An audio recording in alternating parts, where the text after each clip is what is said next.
All right, Tiffany, just in time. All right, welcome everybody to the October 2021 GHFL board meeting. I'm Scott Schaefer. I'm the current president of the GHFL. We'll just go ahead and go through people that are on the call. So Eric, you're top left in my screen. So just go ahead and introduce yourself and then pass it on to somebody else that you see. All righty, Eric Simon, and the one to my right would be Jerry. You're muted, Jerry.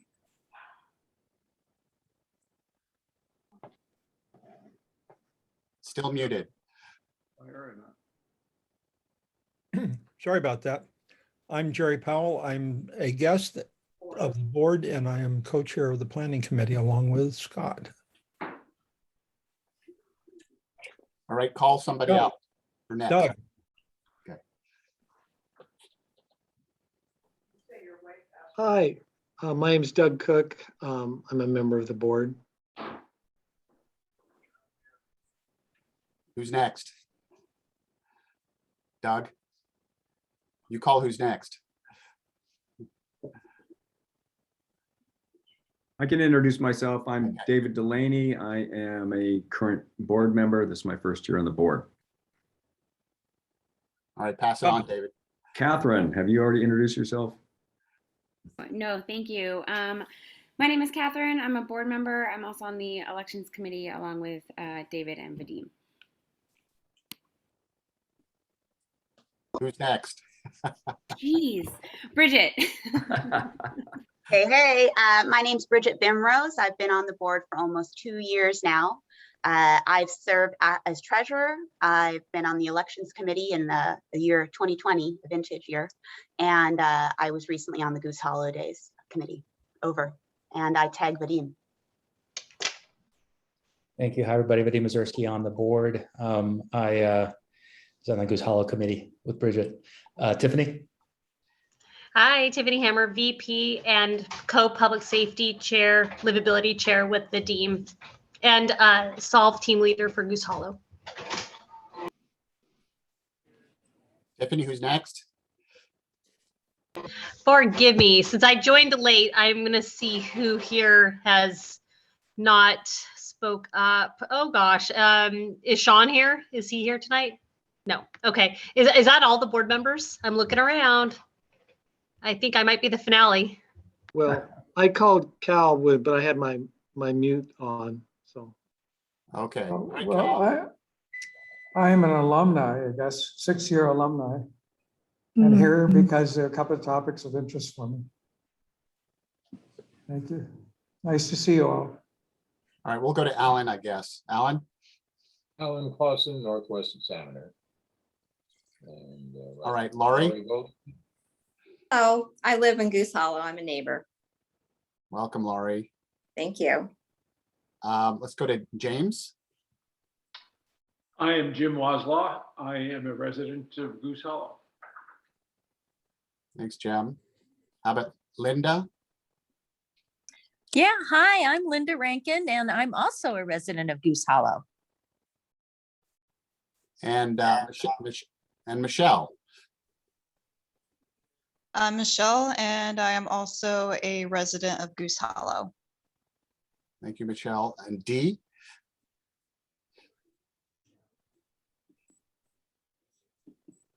Dee Pouchard, and I'm also a resident of Goose Hollow.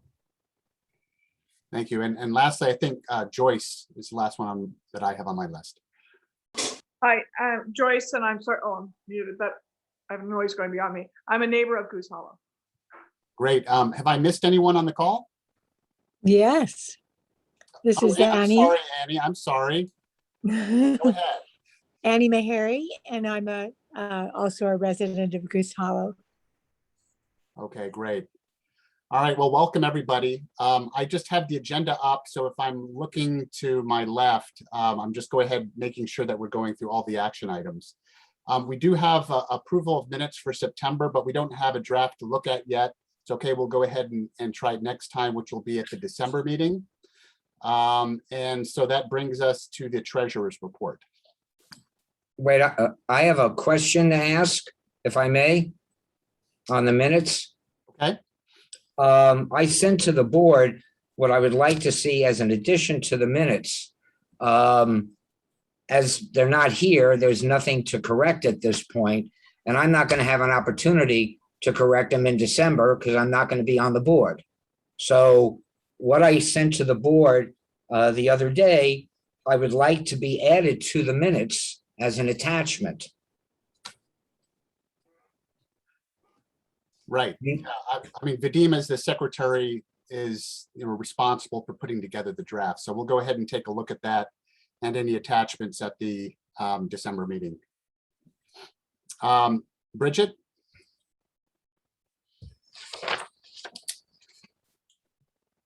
Muted. Guilty, sorry. All right, so earlier this week, I sent the treasurer's report, and I'm gonna go over kind of the tabs, and some things have happened just today that I want to bring up as well. And it's all good news. So in our checking account, we currently have $551.33, and all of the transactions were listed in the sheet I shared earlier. Our savings, there's an increase of 4 cents. So we're at $5,125.76. The bottle drop amount is $333.40. And then for Goose Holidays, I lined up all of our expenditures, and that's why a pretty big chunk of our checking is gone. But I am happy to share that we just received a donation of $500 from Crown Paella. And so if you see me fidgeting around on my phone, it's just because I'm taking a picture of the check and depositing it before I spill tea on it. So that is the treasurer's report. Thank you. Thank you, Bridget. I think now is the time to ask. I know we're going to discuss your motions, Tiffany. Oh, that's not the question about the motion. No. So, but I just wanted to get some clarity on where the bottle drop income is coming from. I mean, who's dropping off bottles? Because that's a pretty hefty amount, and it seems to keep increasing. So can you give us some clarity on where that bottle drop income is coming from? Yeah, it looks like really quick about the bottle drop. Before we get to the bottle drop, Bridget, I saw that we got a donation check from, it says Crown Paella. I'm so sorry. I thought it was from Pizza Cat. That email from Scott Ketteman from Pizza Cat. But it looks like they ran their catering company, Crown Paella. Okay, cool. I was just clarifying that donation was not Pizza Cat, but it was Crown Paella. Yeah, and I haven't seen that email, but honestly, I think I have like 25 emails just today from all of you guys. Scott, since they donated 500, do we send a thank you letter, or do we stop in? How do we show our gratitude for donating 500 to Goose Hollow Foothills League? Because I have the letter right here. Well, so the funny thing is that I was taking an urban walk with my family, and we were walking down Birdside, and we saw this new restaurant called Pizza Cat. And I was telling Price, my son, how we need to go in and start eating there. And so it's a welcome addition to our neighborhood. And I would like to encourage everybody to make our new businesses feel welcome. So I think certainly it's the Pizza Cat, the paella, or is the paella, the paella folks, Crown Paella, that just sent us a check, is that different from the Pizza Cat? So I just want to make sure I'm following. Bridget, I believe that the people who are currently running Pizza Cat, they just opened, had a catering business before. And so they might not have a separate checking account. And so all their checks have their catering company name on it. Okay. I got like a handwritten note that was scanned to us, but there was no contact information in there for us to send like a thank you note. So I'm thinking that I can just go ahead and stop by and try to get it for them and talk to them personally. But if somebody knows them, please pass on the information. Yeah, and I'm happy to send thank you notes. I think we have a great system in place. I'm excited to see if anyone wants to be the treasurer after the elections. I'd be happy to kind of show them what we're doing online, how we're depositing checks, how we're tracking everything. And I totally agree to thank you note is appropriate. So feel free to email me if you want me to include anything specific. If not, I'll just grab a nice thank you card and send it on behalf of all of us. Thank you for the background. That makes a little more sense now. Thank you. Okay. I just looked it up too, just to confirm, and it is, Scott's right. It's the couple behind Crown Paella opened the pizza place on Burnside. So No. Catherine, with your magic touch, can you find their contact information and dox them, please? I can work on that. Yeah. Yeah, because I would like to send a thank you note, because their handwritten note had name and some background about their catering business, but no other information about how to contact them, which is sad, but a lovely gesture. Oh From my them gosh, that's toward our- so much money and we're so appreciative, and we should go get a slice of pizza this weekend if we're able to thank them, because we can really use that money. This is a volunteer job, so we'll take anything we can get. We appreciate it. I'll reach out and ask if I can get some better contact info. So Bridget, I'm sorry, what is our current balance in our checking? I have yet to deposit the check because I just received it today. Okay. But we are, I think, $551. Let me pull up what I sent you guys. So our checking is $551.33. And our savings? Our savings is $5,125.76. And what is that? How is that different than the month before? I'm sorry, I've just. 4 cents. 4 cents different? interest. Okay. Yes, sir. Don't worry, it's noted in the tab in my treasurer's notes in the Excel sheet. Okay. Counting every penny. I'll take it. Is there anything coming in on the Fred Meyer rewards? I mean, I'm interested in that because I'm the one who passed that on to Tracy to get that signed up a while back. And I haven't seen anything, but Doug, I did register my Fred Meyer rewards cards as well. So I haven't seen a check, but maybe it's it's an annual thing, or I'm not sure how the back end of that works. maybe it's quarterly or something. Yeah. Okay. Yeah. I use it all the time.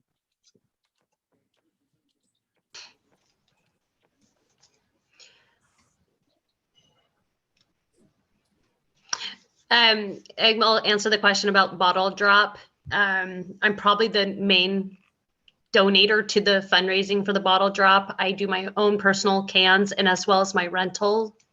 And I probably submit about 10 bags a month, literally, for that. So I go out of my way and I can convince my renters to do the same. And I also drive bags over to Bill Resley, who was our former net emergency coordinator, and he was helping me out too. I did have 3 locations in Goose Hollow to distribute the blue bags, but I could never get feedback back to see if that really helped out. It was Goose Hollow Inn at the Hoff. And then the other place was Super Joy Coffee. I think that's what it's called, Super Joy Coffee. But someone unsheltered ran in and stole my display of blue bottle drop bags. So, and then the third place was over at the Soup off of Burnside. I had a little stand there too. So, and the vendors, the business locations never called me back. I had a phone number on it to tell me if they needed more bags. So honestly, I think I need to step into those areas and see where they're at and if they still have bags left. And I did promote it on the flyers too. I've been trying to push it a lot, and I'm kind of kicking myself that when we were in person for Goose Hollow Days, as well as the picnic, I probably should have distributed blue bags out there for people. I should have. So I have to do a better job of that. So since we're not meeting in person, do you remember back in the day, we used to meet at the Mac Club and I put them on the table? So if you guys, will you private message me and let me know if you want me to drop off bags to you? Okay. Thank you for the clarification where the money comes from, Tiffany. I hope people keep that in mind when they consider your motions. And if you don't mind, I'll have those motions during the discussion of the public safety and transportation. Does that sound okay to you? Okay. All right, good. I don't know, Catherine, is Sean logged in yet? No, he's trying. He's having travel delays all day today. So okay. We'll see. Yeah. Well, I'm just wondering, because he's first on the list, but maybe we should just move on to the next one in the hopes that he logs in. And if not, then I'll try to do my best estimate. All right, Goose Hollow elections update. Excuse me, aren't we supposed to go over board emails? Oh, that's right, Eric. So I said that we had received several emails responsive to an ad placed in the Northwest Examiner This is a quarter-page ad in the October edition. And we have received 5 emails responsive to that. And the emails were regarding a vote that we took last month in connection with Sean O'Donnell and Tina Wazinski's email correspondence and Sean's apologies and our vote to accept the apology. I just wanted to go through the names of the people. Let me see if I can bring that up. So we had, the ad was posted, or at least signed by Emil Zola Jr. And then the 5 emails were in order that was received. Nova Dejame, Dennis Bagley, Eileen Style, Annie sent one, and Roger Leachman. So I know Roger's a former board member, and Annie is on this call, but the other 3 people who sent emails and the person who posted the ad, I don't know. So does somebody want to confirm that they are either member? I couldn't find them as members of the Goose Hollow Neighborhood Association, at least on our mailing list. So can anybody vouch for them or know those people, the 4 people, Eileen Style, Dennis Bagley, Nova Dejame, or Emil Zola Jr.? Does anybody know them or know the person who posted the ad? I think the person who posted the ad was trying to be a little pretentious by using the name of a French author when they placed the ad. That's just my, unless maybe they have the same name. Who knows? No, well, I can confirm from the Examiner that that is not the name of the person who posted that ad. Oh, okay. All right. But And I was also not able to find any information about any of the other people, unfortunately. does anybody know who these people and can vouch for them? The only thing that I know, because Vadim had an email exchange with Nova Dejame, it appears that that person does not live in Portland, but they were interested in reading the Northwest Examiner. So congratulations, Alan. You have an audience outside of our city. And I happen to know one of the people that sent in an email. The question I ask is, does it matter if somebody is a member of our organization when they send in a response? Well, the thing is, we need to know that they're real people. So Eric, which person can you confirm that you know that we don't know? That's none of your business. I'm telling you, it's a real person. As you had told me last month, the board does not have to answer to me. And I just find this is very facetious that you don't take these things at face value and you're not discussing the issues that they raised, which seemed to me that the vast majority, or all 5 of them, tended to oppose the decision that this board made. I think that's the thing that needs to be addressed, not whether the person is real or imaginary. Well, Eric, you know what else should be addressed? These are classic cancel culture tactics. Placing an ad, asking for a blood sacrifice, inundating us in emails. The board made a decision. We are elected. We've reviewed the information. There have been 3 apologies. Everyone feels awful about this, but we made a decision and it needs to be respected. Because people disagree, we feel awful. We're reading the emails, but a decision has been made. And we are not going to kind of cave in to these tactics with ads. I think it's inappropriate, and I don't think we should entertain it. No one is saying that you should change your decision, but it's a very interesting concept that no email or emails came in supporting your decision. Because we didn't place an ad, Eric. I'm sorry? Because we didn't place an ad asking people to come in. I'm not gonna engage in these parlor games. It's public information. It's interesting, Eric, because talking about public information accountability is really important. And kind of along those themes, around this time last year, on November 21st, an email was sent to the entire board on behalf of a board member who was departing because I was the victim and the president was the victim of a lot of tactics that we're experiencing now. And I want to read a little bit of that email since accountability is important. And I really want to hear what you have to say about accountability and maligning people, because it's a theme. Here we go. Are you ready? Go I want ahead. this to be known before I leave. I think the concerns Tracy brings up are valid to be brought into the report. If it's not addressed and acknowledged, I fear that the behavior may be allowed to continue and the new board will only see it continue. Eric and Roger have been able to derail valuable meeting time throughout the last 2 years to address either a small accounting error or concern over bylaws that have made meetings tense, uncomfortable, and unwelcoming to new neighbors.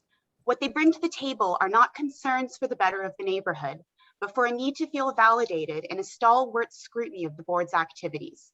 Their ends do not justify the means, especially as their concerns can often be solved outside of meetings. Quite often, Tracy is left having to address these concerns, which seems to only further elevate their topic. Bridget has often been caught in the crosshairs of these discussions as well. Generally, these women face a form of verbal harassment when addressing them that would not be tolerated in any workplace.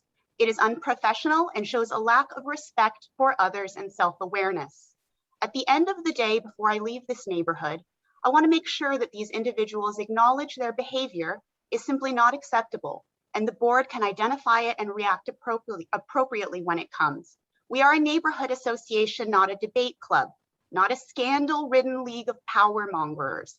Their consistent pronouncement of conspiracies throughout my time in this neighborhood has left a stain on my personal experience of Goose Hollow. They have turned our quaint and engaging opportunity for neighborhood gathering into a satire of bickering, blaming, finger pointing, and threats. It's a real shame. Overall, it's our duty to report this behavior, but to look forward to a future without it as long as we can address it as soon as it happens. Please, anyone give me a call. Oh, please give me a call if anyone here wants to discuss at length. So Eric, here we are again a year later. I Okay. don't know what to say. Okay, let me ask you, when was this either published or sent out or said? It was sent to the entire board on November 21st. Was this part of the president's address? This was in response to the changes we were making. And you read from Tracy's concerns. They were about you, and I don't know if that was a passive aggressive jab or a power play. Again, Eric, I'm not here for parlor games. We voted. We all feel awful. I'm going to stop engaging in this. Well, you asked me. We don't negotiate with terrorists. I'm not going to be intimidated by an ad. You asked me to respond. I don't remember getting that. I know there was a statement made in November at the president's address, which was Tracy. No names were mentioned, number one.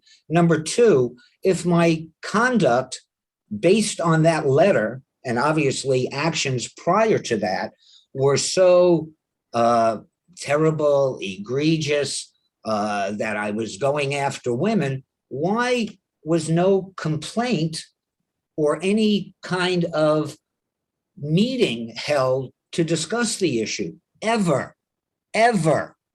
As far as you were concerned, when I was dealing with issues with the Goose Hollow days and the monies, I explicitly put you aside from that because you were elected as the treasurer in January. This was everything prior to that. And it was really Michael Mahaffey and Tracy Prince's responsibility to getting that complete.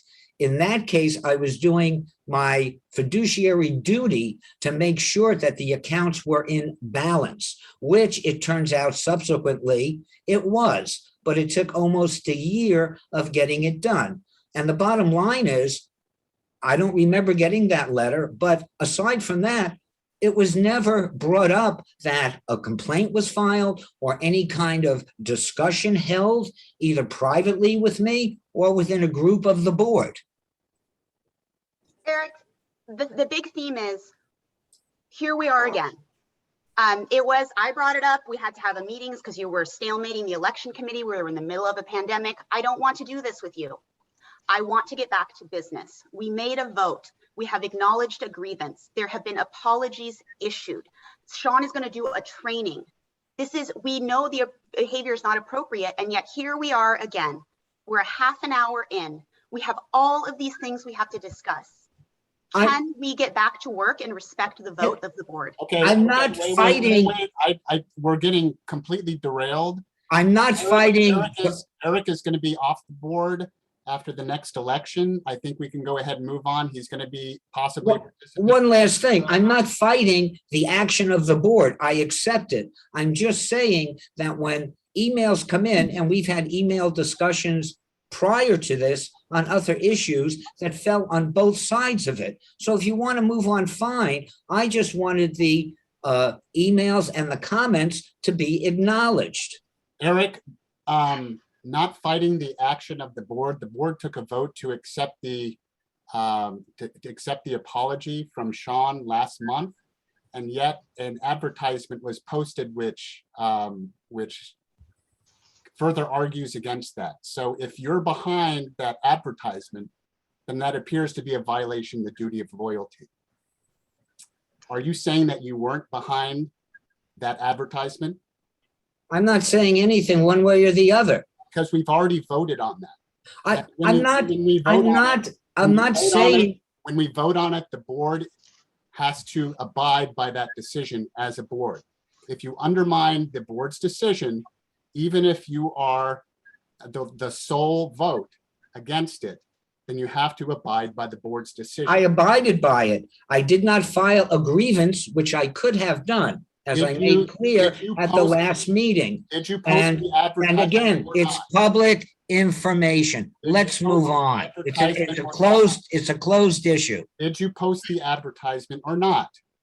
Are you a fan of French philosophers? As you told me last month, I don't have to answer your questions. And if there's a need to know, you don't need to know. Okay, moving on. Tiffany, go ahead. I'm sorry, my button, I can't find the little hand raise button, so I put my hand up. In efforts to kind of move forward a little bit, I'm thinking this, regardless of the ad, we did get 5 inquiries about that. And what I would like to do is show many people in this call, especially if you're new to our neighborhood, we are moving forward in a direction where we want to be inclusive and aware of all of our new fresh faces. Those 5 people that did submit an email inquiry, I would like to go down and make sure that we personally reached out to them to give them closure on what happened, and also recognize that they did send an email. So for example, Roger Leachman, I sent him a response on my behalf saying, we acknowledge your email and we will be discussing this. Number 2, Vadim reached out to Nova. Did anybody reach out to Eileen Style or Annie or Bagley? I just want to make sure someone reached out, because I would be bummed out if someone in our community did see that ad legitimately and felt they wanted a little bit more information, but I want them to get a response back from a board member. That's the best we can do at this point. Well, I don't mean to do this to you, Tiffany, but since you raised your hands, I think that you should go ahead and respond. We can talk to Annie here since she's on the call. But you can respond via email or call if you can reach them to the other 2. Now, I don't have, I think I have Eileen Stiles, but Bagley, I don't have that one. I don't think I saw that one. It might have went over. I might have missed it. Just send it to me and I'll just reach out and let them know that we voted and kind of give them the synopsis of whoever this person is, synopsis of what occurred last month, and that we do recognize their email inquiry.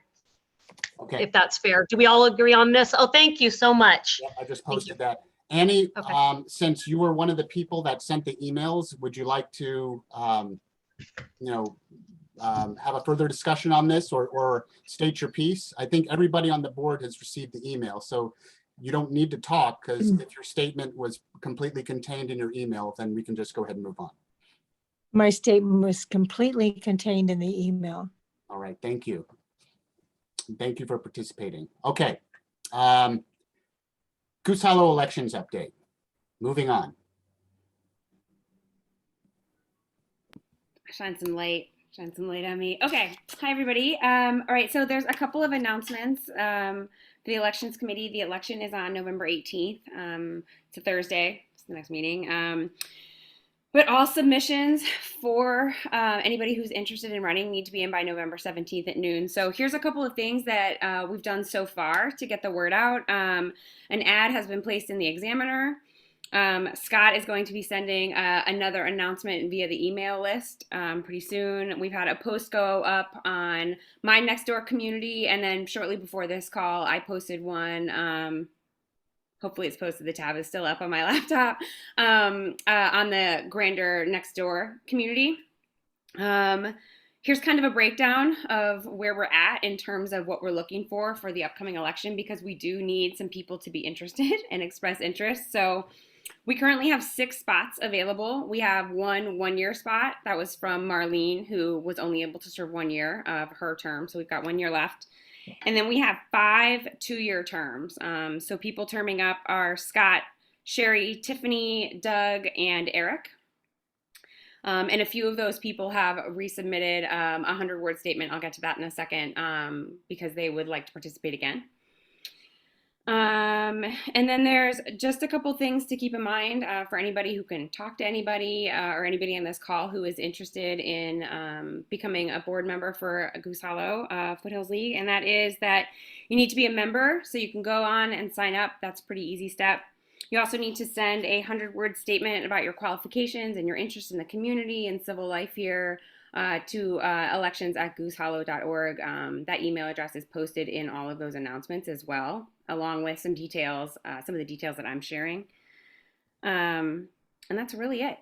You can send those in, and hopefully we can have a little bit more of a conversation about it, just to make sure I can answer any questions, or anybody on the board, or excuse me, on the elections committee, Vadim or David, can answer any questions also. But yeah, we would love to have you participate, and anybody else you know as well that's a Goose Hollow resident. Thank you. Yeah, I want to reiterate, our neighborhood runs on the people that are willing to serve, and there's a lot of time involved. There's time investment, there's energy, some good times, some bad times, as you can probably tell, but it's necessary. It's necessary to keep this operation running. So, if you're not currently on the board, I'd like to invite you to strongly consider investigating whether you should be a board member and possibly running. If you know somebody who's a real go-getter, we'd love to have them, because we need some energy here. It's a great neighborhood. We just need to keep it going. Yeah, and I'm happy to have conversations too. If anybody out there has questions or wants to talk about it, I haven't been a member of the board for very long, but I've been long enough to be able to answer some questions. So I'm also happy to have that conversation as well, and would be happy to connect via phone. Thank you, Catherine. Anybody else have anything to add? Okay, great. Well, we'll just go ahead and move on. Vadim, I know that you have an issue that you wish to discuss about supporting additional PPB funding, Portland Police, and joining some adjacent neighborhoods in this action. So I'll just go ahead and leave it to you, and you're up. Okay, thank you, Scott. So I would like to propose a letter, well, to give you some background, currently the city is entering into the fall budget monitoring process. And it was supposed to be by October 27th, City Council was going to vote on some changes to the budget in light of the additional money that the city has, I believe $62 million, of which $31 million could be spent on budgetary updates. And as you all know, we have a high crime rate. And currently we have broken, as Portland as a city has broken the record for the amount of shootings in 1 year. We're now over 1,000 shootings, over 314 people as of September. So it's more than that now. Over 314 people have been injured by bullets. And we have reached another sad milestone of having the highest murder rate in Portland's history. And so as part of this budget monitoring process, Commissioner Mingus Maps has spoken out about the need to have additional officers to address the shortcomings that we're currently experiencing in crime, and also the long 911 response time, as oftentimes there are not enough officers to respond to the major crimes and also respond to victims that are calling in on some of the more minor crimes that are occurring. The budget monitoring process has been pushed back into November because of trying to work with the county on addressing our homeless crisis as well. And we wanted to at least provide some input to City Council, or I wanted to provide some input for City Council if you all would join the vote about the crime rate and increasing police services in order to deal with the rising crime rate and make our city streets safe again. So I propose a letter. Scott mentioned that there are a couple other neighborhood associations that are doing this. So far I've heard from neighbors, Northwest Neighborhood Association, as well as the Pearl Neighborhood Association. And so I would like to draft the following letter, or make a motion to draft the following letter. Recently, we have hit yet another tragic milestone for our city. More than 1,000 shootings so far this year, at least 314 people injured by bullets, and the highest yearly murder rate in Portland's history. Since 2019, shooting injuries have increased by 433% in the North Precinct area, 250% in the East Precinct area, and 780% in the Central Precinct area.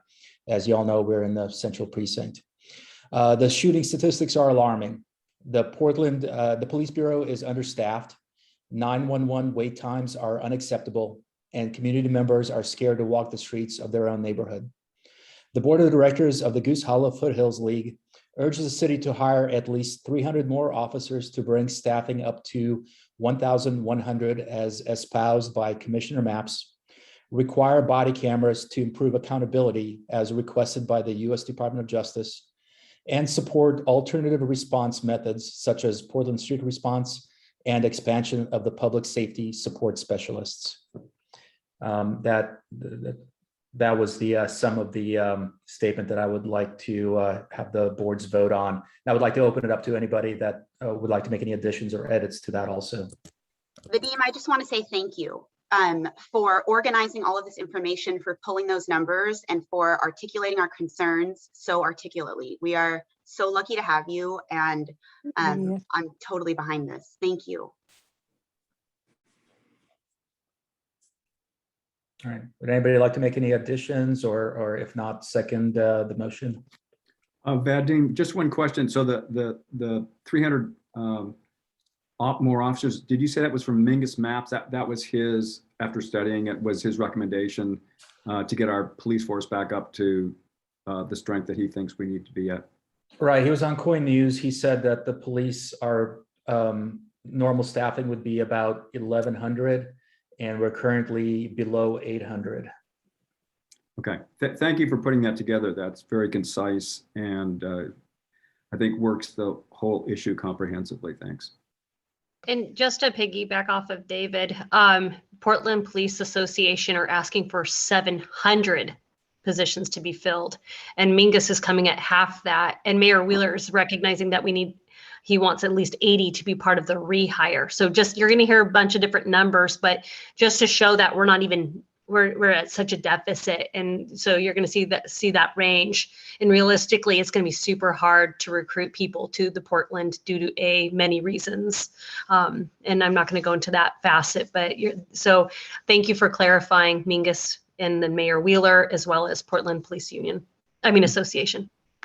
Yeah, to add on to that, the Portland Police Association, the union, chose that number because the average police staffing is 2.4 individuals per 10,000 people, which would mean that if Portland had the average for the nation, we'd have about twice as many police officers, which would be about 700 more. So that's why they chose that number.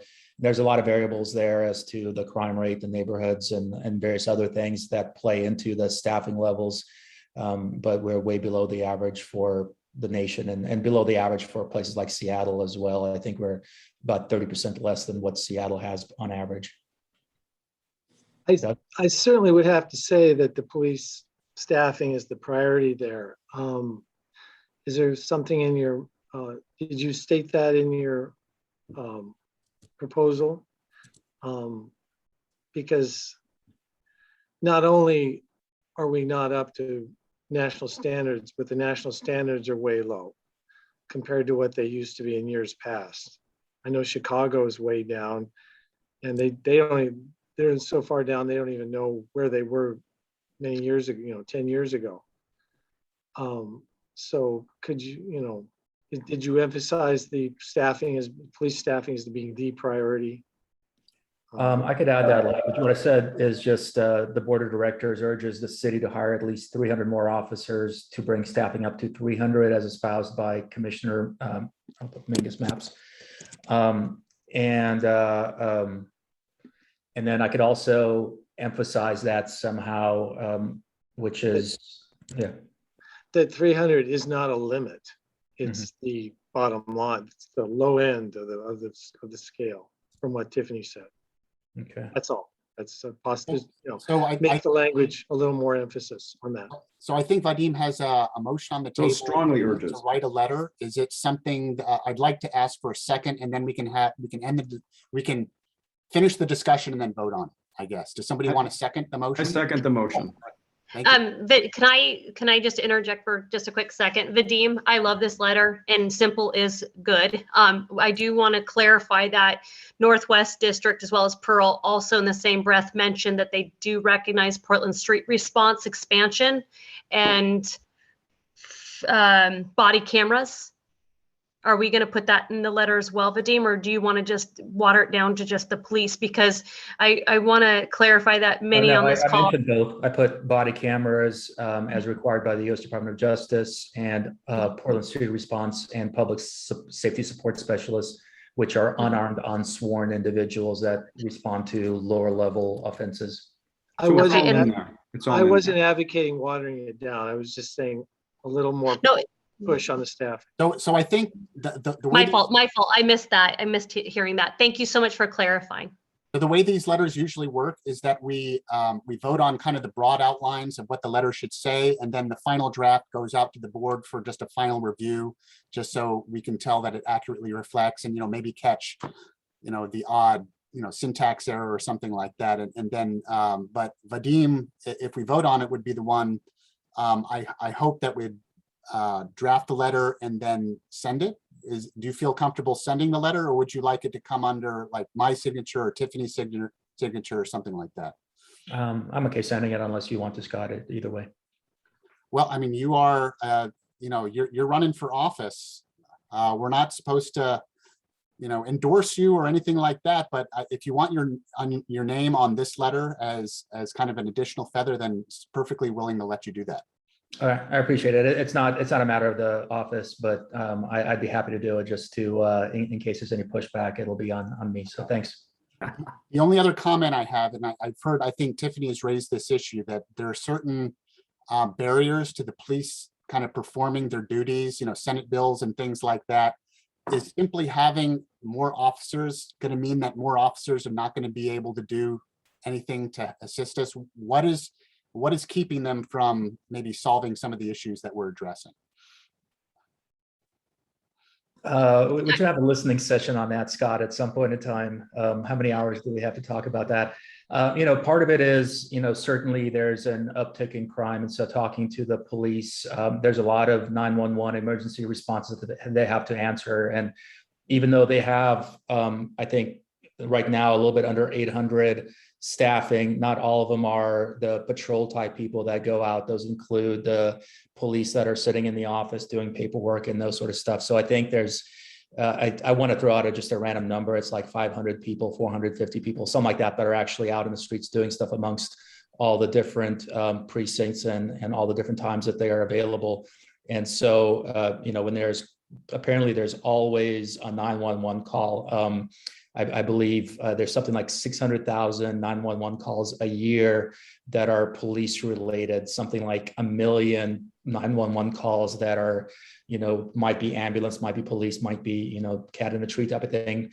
And so there's always a need. But at the same time, there's not enough staffing right now to address those needs, which is leading to our 911 call times. And, BOEC is trying to improve that by automating some things and so on. But the way you know, I look at it as that each 911 call is a victim out there that needs help. And if, you know, we can get an actual person to respond, that's the best alternative.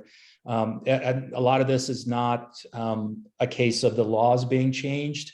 Those are, you know, certainly aspects of that, but also an understanding of what sort of things that the police are asked to do.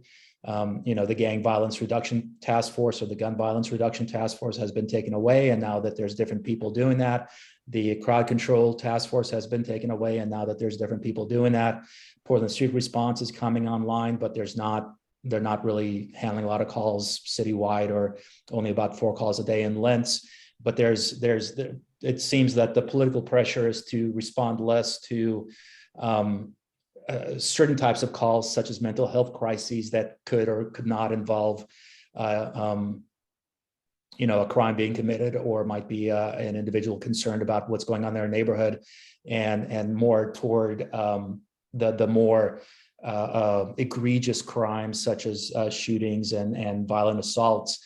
And so a lot of people might be online or 911 calling for what they've received responses to before, or believe that the police should be responsible for, but the police are out handling other matters. So it's a complex subject, and staffing is certainly integral to that, but also, you know, what our politicians, what our city council, and what the police hierarchy actually wants the police to do. And I think that part is in flux. What do we want our police to actually accomplish? Do we want them to be out there whenever somebody calls 911, or do we want them to kind of triage things that everybody agrees to, but some people might not get that response that they accept, you know? And that's kind of a process question that I think a lot of people are wrestling with. So what I'm hearing is that it's very possible that, for instance, Tiffany makes a call for something happening at her business, and instead of a police officer showing up in 30 minutes and saying that they can't do anything, that a police officer will show up in 5 minutes and say they can't do anything. Well, no, a police officer not showing up at all if they're not going to do anything. So 5 minutes or otherwise. But we're talking about, you know, the 911 response times are up 40% across the board. So even when you're talking about stabbings and shootings and violent crime, those are taking a lot longer than the expected time for the city. So the city set a certain benchmark, and we're not meeting that benchmark at all. Now, with respect to, you know, let's say there's a store out there that has a broken window and someone steals something from the store, and that individual calls 911. That sort of, there's conflicting news as to whether the police are responding to it. And that's one of those things that perhaps public safety support specialists down the road, when they do enough hiring, will respond to, because there's not that belief that there's an imminent crime still going on. And so they'll send somebody besides the police. Every call should be responded to. So I don't think anybody wants people to call 911 and then nobody show up, or somebody showing up 30 minutes or 40 minutes or an hour. And we're not even talking about 30 minutes. I think at this point in the example you gave me, I think we're talking about hours. But we need somebody to respond. And that's one of the reasons I put in the public safety support specialist, because that would be one of those instances where you might not need or want an armed response, but you want somebody there to look into it, take a report, and then let others know about it, whether it's an investigator or somebody else that can maybe follow up. I'd like to finish that thought. Today, I had to call non-emergency twice. They're so overloaded on the 911 and the non-emergency line, it automatically disconnects you now. So you can't even get a human person, it will cut you off. And I had to keep calling back, and it keeps disconnecting. And I finally got a human, and they said the reason why the system cuts you off is because they're so overloaded. Portland is in a crisis right now with their 911 response, and that's another conversation itself. But 2 days ago, someone got shot in the face with a gun in front of my business, and the police officers are now dealing with so much record level of violence. And I think morally, these officers are dealing with something that's unseen in Portland, and the PTSD and the stress levels of the job itself, I can see being a hiring issue. And I see it in our neighborhoods. We're all seeing it in our neighborhoods. I mean, who wants that job? And I'll just nip it in the butt there, but that's just my opinion right now. So, and the time is up. Any other And Tiffany comments? hit on an important point as well. When you're understaffed, you have people working longer shifts. And it's been shown that when people are tired and stressed and burned out, they make poor choices.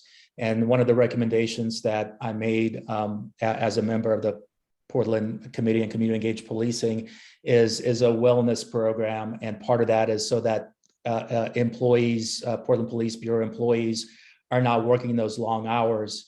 And then, perhaps making a split-second decision that is incorrect because of being tired or being stressed or as Tiffany put it, PTSD or otherwise.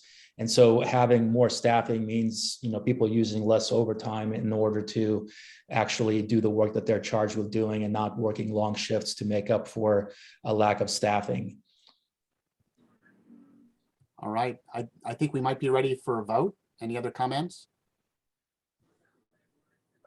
Okay, call for a vote to support Vadim's letter that he will write in support of additional funding for Portland Police. Raise your hands, please.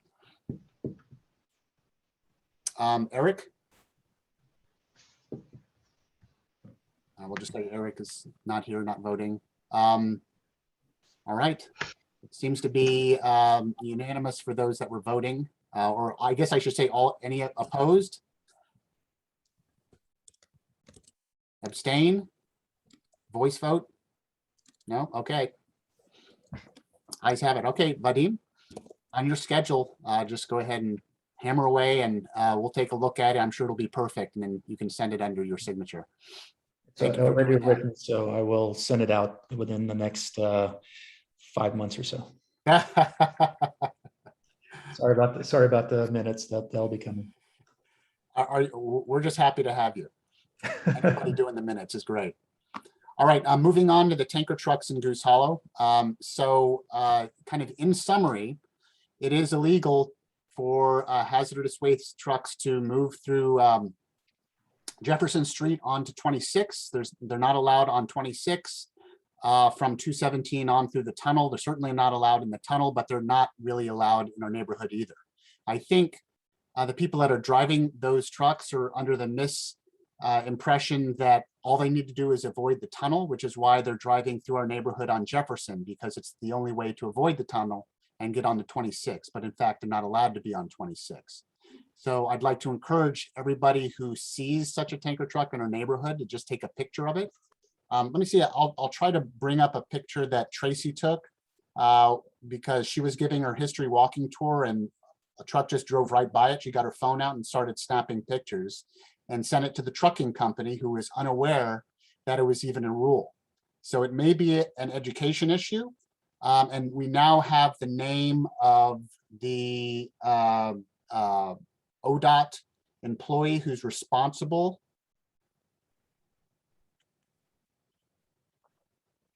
Let's see here. ODOT. I'm going to go ahead and copy this into the chat so people know who to contact, and we can add that to the minutes as well. Charles Schwartz is the person that we've tracked down as the person that we report these to at ODOT, but it also helps to report it to the trucking company as well, so that they can improve their education of their drivers, because it's very possible that the education person doesn't know, the drivers don't know. It's kind of hard to imagine, but that seems to be the case. So let me see if I can find, let's see here. I know Cal's got his hand up, but one thing I noticed was they're doing it on weekends, and especially on Sundays. It's like they're trying to avoid people catching them or something, and they're really moving through fast. So. Yeah, Cal, go ahead. Just unmute yourself and let us know. So, let me introduce. Since I've been as a former board member, and he was in charge years ago in handling this issue. So, Cal, take it away. Well, yeah, I've been involved in this hazmat truck business for longer than anybody here except for Norm Zeller. My observation over the years has been that Jackson has been the most repetitive, repeating, most frequent violator of this rule. And I don't know, it's almost like you need to go and have a meeting with these guys. But the dispatcher at Jackson must be replaced very often. They don't pass on the appropriate hazmat rules pertaining to the stretch of highway from 217 to the tunnel. That they shouldn't be on any of that stretch. And of course, that's why they end up diving down, and they're thinking it's only the tunnel, and they dive down into Goose Hollow. So that's all I have to say. It's been a frustrating experience, and the ODOT person has been replaced many times as well over the years. So I'm not sure how to handle some of this.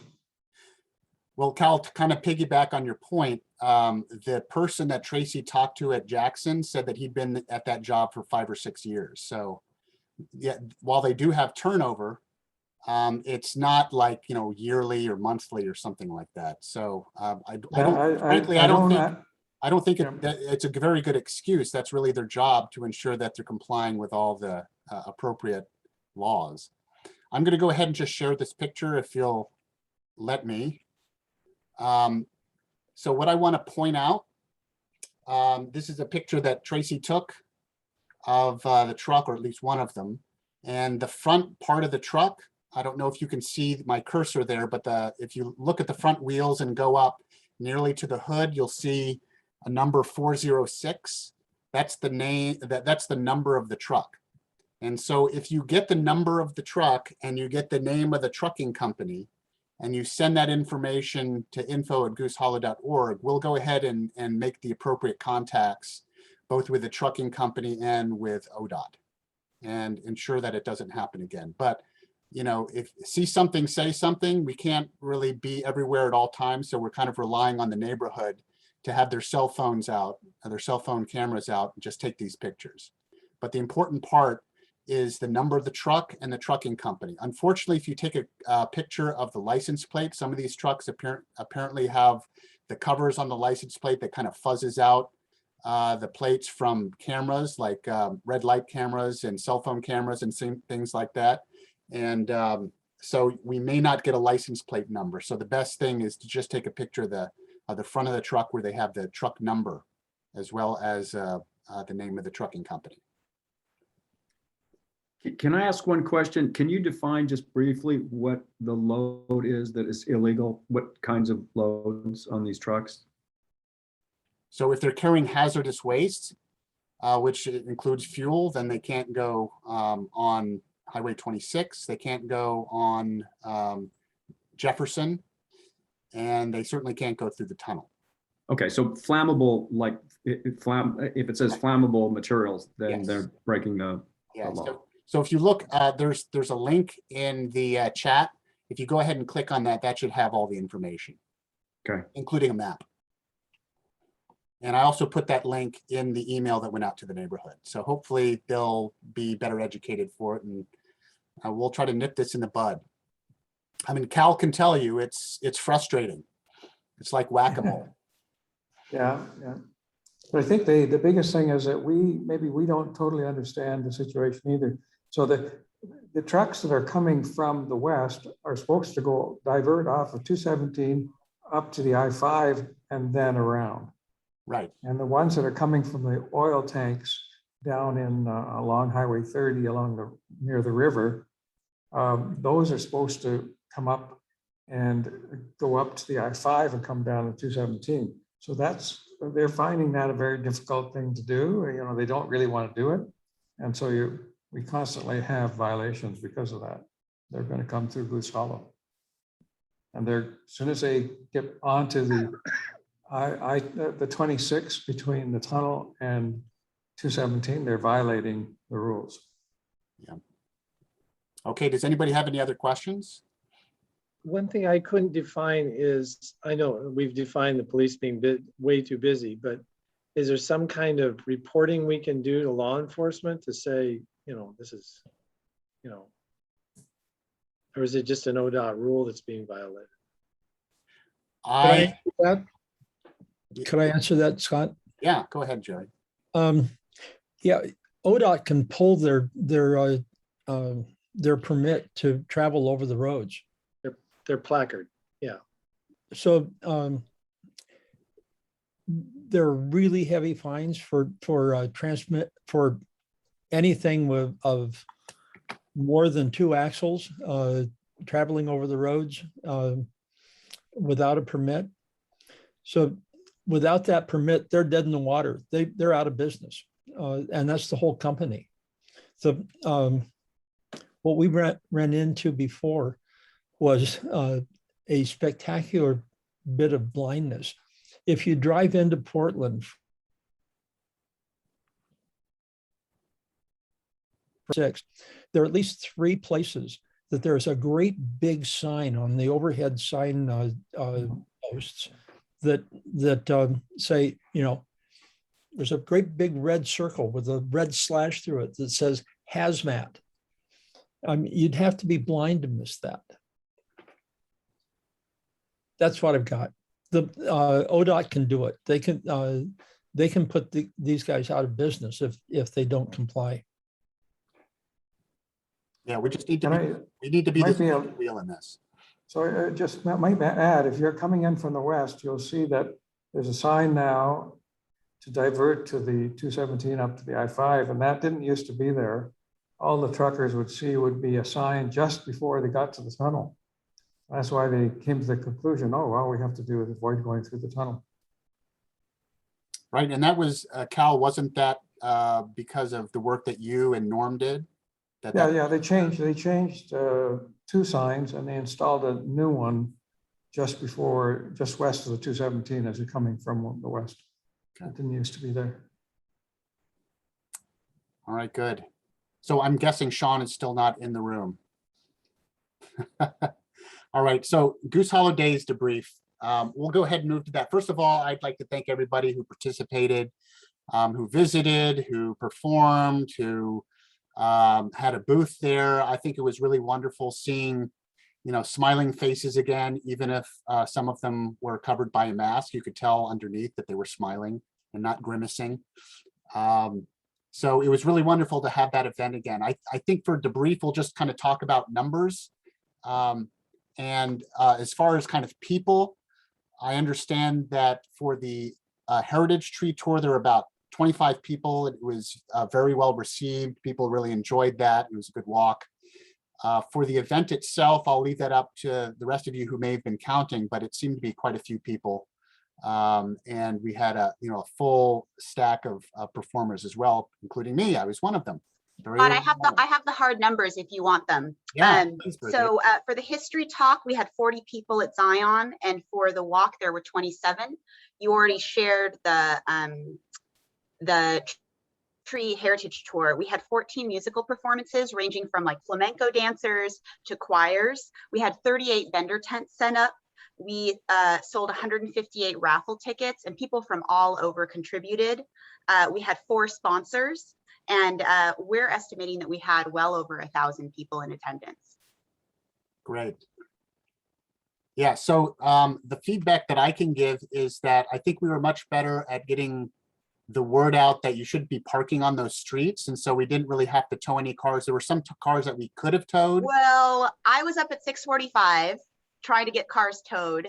And the police, listen, they have, to quote the great lyricist of the spoken word, Jay-Z, they got 99 problems, okay? They did not have time to come authorize us to tow the car. They were super gracious, but they weren't gonna come. But I was roaming the streets at 6:45 to try to have the 3 cars towed, but I couldn't deliver on my one job in the morning, and I'm sorry. Okay, Vadim's got your back. That letter is going to specifically mention we need 300 police officers for Goose Hollow Days next year. We actually had a couple of police officers show up. I don't know if y'all saw that for a split second, but we had a K9 team and then somebody else stop by. So it was nice for them to show up, and even though they're busy, and I didn't ask them to tow any cars though. I did. There was a low boy around the corner there, and both Gerald and I saw it, and that really took up space, and that really crimped the style of the drive-in Mexican food truck. They left early because it just put them out of the way, and nobody could really deal with them. So Yeah, I don't know what to do about, I don't know what to do about that in the future. Jerry got assurances from those guys that they would be moving that. What happened, Jerry? Yeah, they just got pressed for time, and they're a contractor working for the city. They're not going to show up on a Saturday morning to do anything that they're not paid to do. So, it's, they ran out of time. They moved it on Monday. When I pressed the guy on Friday afternoon, are you going to get that out of there? And he sort of said, well, we can get the pallets moved around the corner, and they did that. And I said, are you going to get the low boy out of there? And he said, you could use it for a stage. And I took that as, yeah, it's not going to happen. It's too bad. Now there was one more point I wanted to make, but does anybody, before I again remember it, Catherine, yeah? Yeah, I just wanted to say, Bridget or anybody, do you know offhand the name of the tamale vendor? So actually I had a chat with them. It's kind of sad news. Just before the event, they had their pots stolen. And so they had to choose between us and the farmer's market, which is like devastating for these small businesses. Okay, Catherine, you know the story. Anyways, I was really upset. And I mean, I ate my feelings in tamales to try to compensate for it. But it was just, I really felt for them. And so they were between a rock and a hard place. So they couldn't deliver with one event, but they came to ours, and they were stolen right out of their truck. Yeah, that's actually why I brought it up. Bridget, can you tell us the name of them? Salvador Molly's. Yeah, thank Salvador you. Molly's. Yeah, I just brought it up for that exact reason. They chose to come to Goose Hollow Days. I also ate my body weight in tamales that day, as well as my family. Well, and I have plans. So I was going to try to pick up the thumb drive from Sherry today, but unfortunately I'm going on vacation on Saturday, and I just couldn't get out of my virtual office in time. But what I'm going to do is all those numbers I just shared with you guys, I'm going to coordinate with Scott, and we're going to kind of do Goose Holidays by the numbers. And then we're going to upload all the amazing photos they took. Great. And we're going to reach out to every single vendor. We're going to share the emails with all the photos, because we want everyone that was involved to have stuff to share and to be recognized. And Tamale Boy will also be front and center. We have great photos, and we definitely want to follow up, and we will soon. Yeah. Well, I was bringing it up just to encourage everybody to eat there, since they did choose to come to Goose Holidays, and their tamales were delicious. Okay, so pizza and tamales, people. Yeah, and paella, like I'm on it. I'm here for this. Thank you, Catherine. I go to the Saturday market all the time, but don't really eat tamales there. But this next time, I think I'll give a really good tip. I appreciate you letting us know. Yeah, that vegetable one and the chili relleno one I heard was very delicious. In fact, they sold out of a couple of things while they were there, which was great because of their story. I'm kind of curious really quick. We do have 17 participants today. Anybody that's not a board member was a part. Did anyone go to Goose Hollow Days and could give us a little positive experience or enjoyed themselves, or just at least raise your hand if you went on the call? I would like to know in the crowd kind of who was a part of it. I thought it was fantastic, but anybody? Yeah, great. Laurie Okay. turned on her camera. Does that mean you want to say something?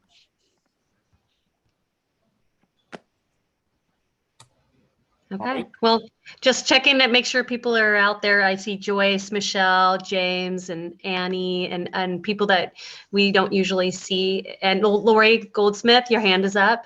Do you have something to share? I thought it was a really well-run event, and I was really pleased with the number of vendors that came, and I bought some things just to support them. And there were some interesting vendors that I've never come across before, and I thought it was great. I wish I would have stayed longer and looked around more, but I worked the friends table for about an hour, and I got kind of cold. So other than that, it was lots of fun. So thanks for everybody who made it happen. That reminds me, I need some help drinking some vodka that I bought. Oh. So if anyone wants to join me, I got a lot of it. There's two hands. Yeah, hey, Scott, I bought some vodka. I bought some salsa. It was excellent. I got a Goose Hollow sweatshirt. I don't know what happened either. My little mint notification started going off on my phone. And it was like, stop buying. Yeah. Well, I encourage everyone to join in next year. I was it was so great. The weather was perfect. I mean, it was cold and breezy, but I mean, it was dry at least. We missed the rain by 24 hours. I see Michelle says she was not able, and someone else did not attend, but we encourage it next year. This is our community event, and this is a part of the Goose Hollow Foothills League as well. So these are the positive things that we can share with all of you. Thank you. Great. Yeah, and I'd never eaten so many donuts. That was I just remembered the other thing that I wanted to bring up, which was the permits for the event. We needed kind of approval to serve alcohol at the event. And the way that usually works is that Neighbors West Northwest handles all of our insurance. And they ask very early in the year, what events are you going to hold? Meaning, like, how many meetings are they going to be in person? What events are you going to have outside of your meetings? And so I said, well, I think we're going to have a Goose Hollow Days. And this was well before we even had discussion. I just wanted to put it on the list. So Neighbors West Northwest put it on the list, but they didn't say, oh, alcohol is going to be served at the Goose Hollow Days, which is silly because they know that we've had it in the past and there's always been a beer tent and stuff like that. So what was happening is that for the first time ever in the city, the insurance company said, no, we can't cover it. And so then Neighbors West Northwest said, we can get a variance that we'll have to pay for $369 or something like that for that one event.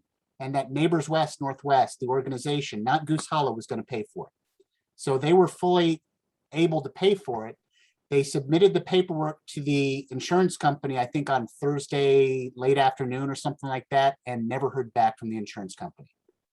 So we had to tell Rachel at Goose Hollow Inn last minute, I'm sorry, you can't serve alcohol in your tent. It was a real foobar. I feel terrible about it. I know she does as well.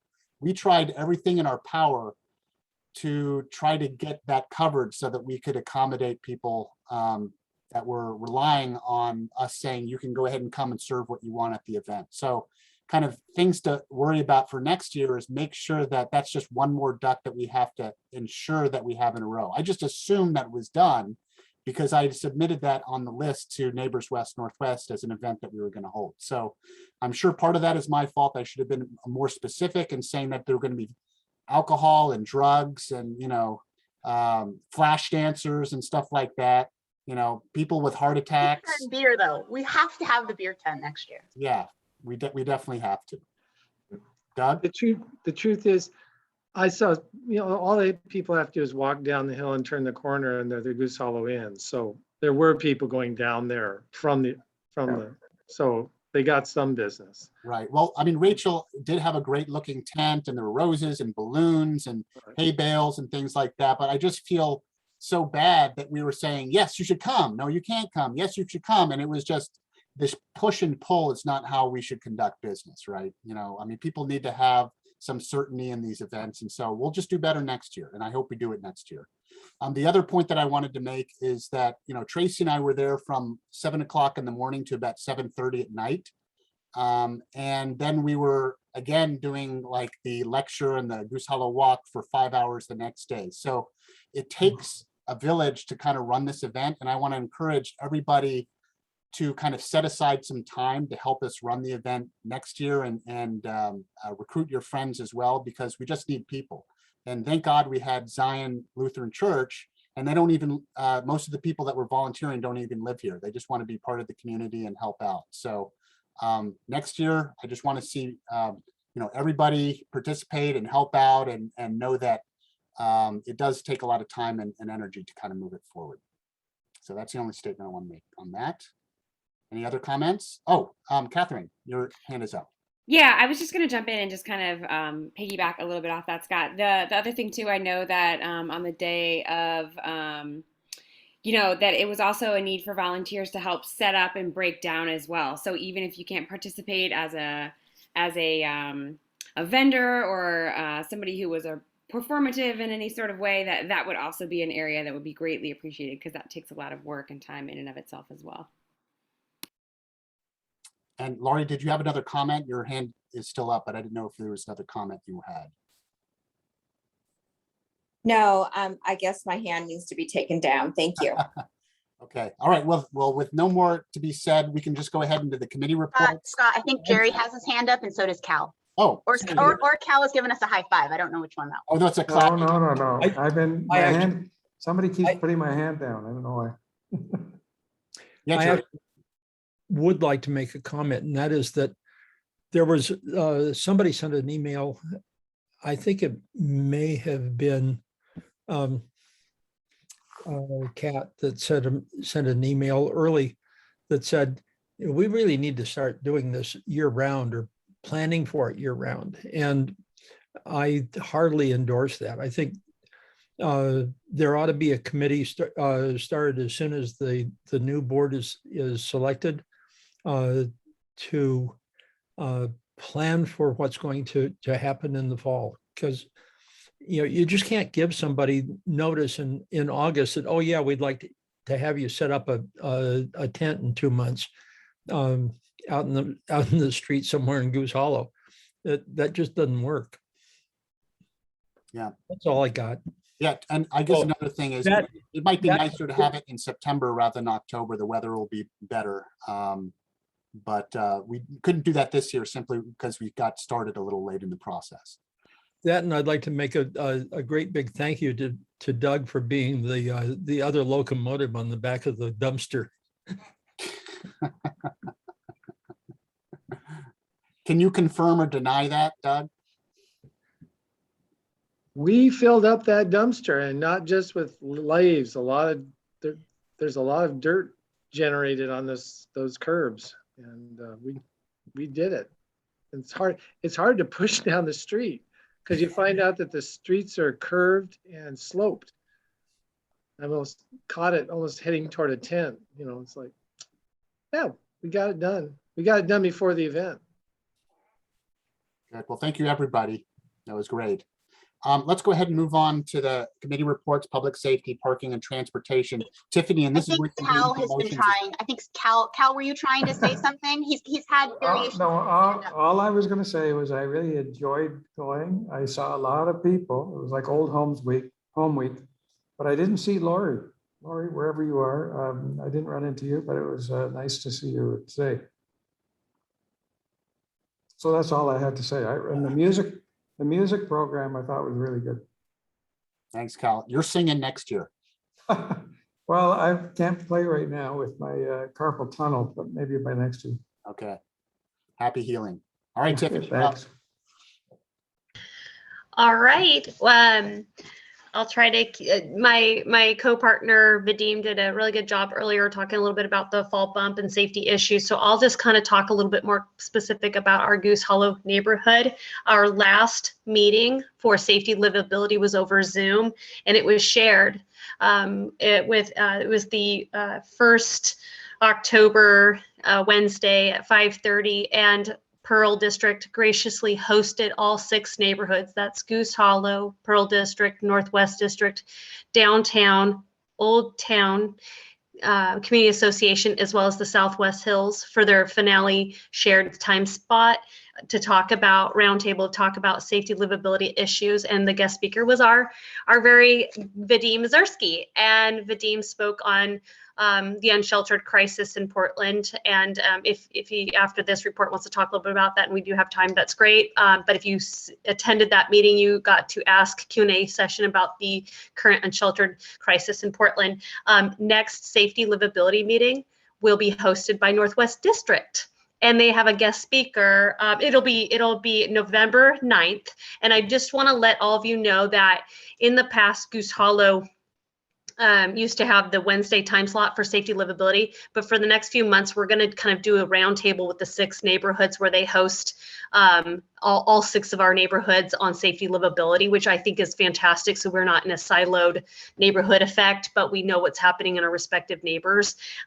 So Northwest District's going to host it. It's going to be Tuesday, November 9th, I think at 5:30, and I'll send a double confirmation and Zoom information out to you, Scott, as well as the board and to our members list. But they're going to have a guest speaker by the name of Quentin Bauer. He works for the city of Portland, and he's going to talk about city public trash cans. I'm not sure if all of you are aware, but City of Portland has proposed city trash cans throughout the downtown area, and that includes Goose Hollow. And it might be, I think, 2022 where we may see trash cans. Until then, we will continuously have to do our monthly solve cleanups and our adopter blockers. And I'll talk a little bit about that in a second, but please join us for the next safety livability. It's actually great listening to all 6 neighborhoods about what issues they're facing and how we should respond collectively.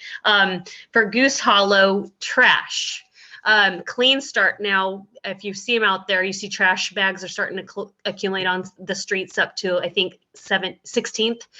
Clean Start's out there picking up trash bags. And then our monthly solve cleanup was yesterday. And I was out there across the span of Goose Hollow with a great number of volunteers. It was dry out there. Goose Hollow looked really good yesterday. I am so thankful. We've been trashed out for the last year, and it takes such a Herculean effort with all these great volunteers that come throughout and descend on us once a month to pick up the trash. And yesterday was our lightest trash day. And I hope we can continue to stay like that. I can't guarantee it with the winter weather, but I encourage you to come out and join us with Solve or be adopt a blocker and clean up on your own. And then the Goose Hollow area, we do the monthly tent counts. I told you last month, October was 108 tents. Our neighborhood's going to do a November tent count by the 1st, and to show you if we increase or decrease with the winter weather. We do care about our unsheltered, and we advocate for them and advocate for safer alternatives. And in the interim, outreach is being provided to people unsheltered on the street. Like right now, today I picked up a load of outreach supplies from the joint office, and that goes to Goose Hollow as well. So rest assured that our folks out there are getting touched or at least checked on, welfare checks. Not everybody, but we try as much as we can, because in Goose Hollow, housed and unhoused makes up our community and our businesses as well. So if you have any questions, let me know about that. The tent counts. This month, Sam Adams facilitated a call with the businesses of Goose Hollow and one of the questions I asked of Sam Adams was, we had an uptick of mental health crises across Goose Hollow. And I don't know if you all have seen this, but that's someone that maybe is dressed inappropriately or having a subacute mental health issue out in our community. And we're seeing a lot more of that lately. And the question I asked of Sam Adams is, what can we do? Because obviously 911 is a bit of an issue right now, and we're not getting our needs met. So he invited Barb Snow, and she came from Multnomah County's behavioral health unit to explain to us what the county can provide Goose Hollow. And sadly, like every resource in Portland, obviously they're understaffed. If you see someone that is experiencing a mental health crisis, the number one thing to do is, if it's not a 911 emergency, say it's a subacute situation where you don't want to tie up the 911, please call Project Respond. I should have provided that phone number in the chat. I will in a second. But Project Respond is a 24-hour crisis mobile unit that goes around Portland, helping people that are in subacute crisis situations.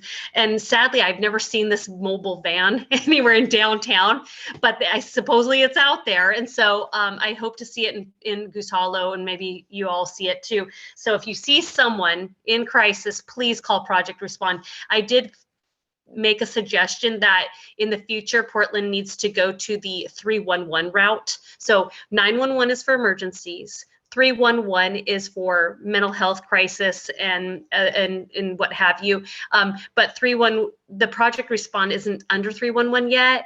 And so you have to call this 503-988 number from the county just to get a response for someone in mental crisis. And I thought it was really hard for Portlanders. Say you're going about your business, going through Goose Hollow, and you see someone in a mental health crisis. The first thing you want to do is call 911. Thank you so much, Catherine. This number is hard to remember, and not everybody has this phone number readily available. And I thought it was a breakdown in the county for us to have to remember this phone number for a mental health crisis. So I said, please get that project response under the 311. And then eventually BOIC is going to advertise to Portlanders on how to use 911 and the 311 response in the future. And then I don't know if you guys know, but 211 is for resources. That's someone that needs a shelter or a housing situation and what have you. So I think Portland is going to go towards a new education, a new way to respond to crises and what have you. So we're going through a big restructure. Until then, I'm sure Vadim will probably educate us on how they go about rolling out commercials and what. I don't know what 611 is. I see Cal's texting that. 211 is 211 info. Okay. 311. See, obviously we need to be educated. And like I said, we all fall back on the 911 response, right? And that's why we're clogging up the thing. I'm going to probably talk a little bit more further about that later. I'm just not that knowledgeable, right? And I don't know what 611 is. So back to Goose Hollow. If anybody has any questions, let me know. Otherwise, I'm going to put a little plug in there for Neighbors West Northwest. They have diversity trainings for your community. If you want to get plugged in, please go to the NWNW website. And that is the end of my Goose Hollow report. Tiffany, one question and then maybe a suggestion that you go ahead and launch into your motions. But the question is, since we're not mental health experts, how are we supposed to determine that somebody is undergoing a mental health emergency and call 311? Great question. I had this the other day where I saw someone in Goose Hollow dressed inappropriately with a weapon. And I decided, what should I call 911 or should I call mental health? If they're wielding a weapon, it's 911, sadly. If they're dressed, if they don't have clothes on, that's project respond. If they're able to, if you see them in a crisis where they're not able to communicate to you and they look like they're a threat to themselves or society, that's 911. If it's subacute, that means you can see a potential escalation, like you see someone building up, maybe someone pacing. Like for example, today I drove by someone that looked like they were in a subacute crisis where they had their head against the wall and they looked like they were about to break apart. They didn't have a weapon on them, but I could see where it was going to go. That's a project respond. Does that make sense? Was I too confusing? Escalated, dangerous, 911. I mean, the no clothes on is very objective, and that's the kind of black and white rule that I'm looking for, that even someone stupid like me can understand. So I appreciate that. But why don't you go ahead and start talking about your proposals, your motions that you want to make for use of the bottle drop funds, and we can go ahead and vote on them. Yes. Okay. Y'all know I can talk a lot, so I had to write this down. All right. Hi, Goose Hollow Board. I'd like to put a motion forward to use Goose Hollow bottle drop funds in a one-time purchase amount of $246.88 from the available bottle drop balance, which is of October 20th, $333.40. I would like to use that money to purchase 64 containers that are 1 gallon containers. They're red disposal needle bins to be purchased and to be handed out to our unsheltered tents in Goose Hollow boundary lines. These 1 gallon red sharp container bins will be offered to our unsheltered population to put their used hypodermic needles in those bins for up to 60 days. The goal of that is harm reduction. Right now in Goose Hollow, we do not have a way. We have outside in that gives people hypodermic needles. We do not have a way to get them back to the needle dispenser, a way to dispose of them safely. We do not have a bin in our community that you could go and drop your dirty needles in. And so they tend to go on the ground. And I'm sure everyone on this call today probably sees hypodermic needles all over the ground. And during our solve cleanups, we can clean up about 100 per hour. And we are recognizing volunteers are starting to get stuck.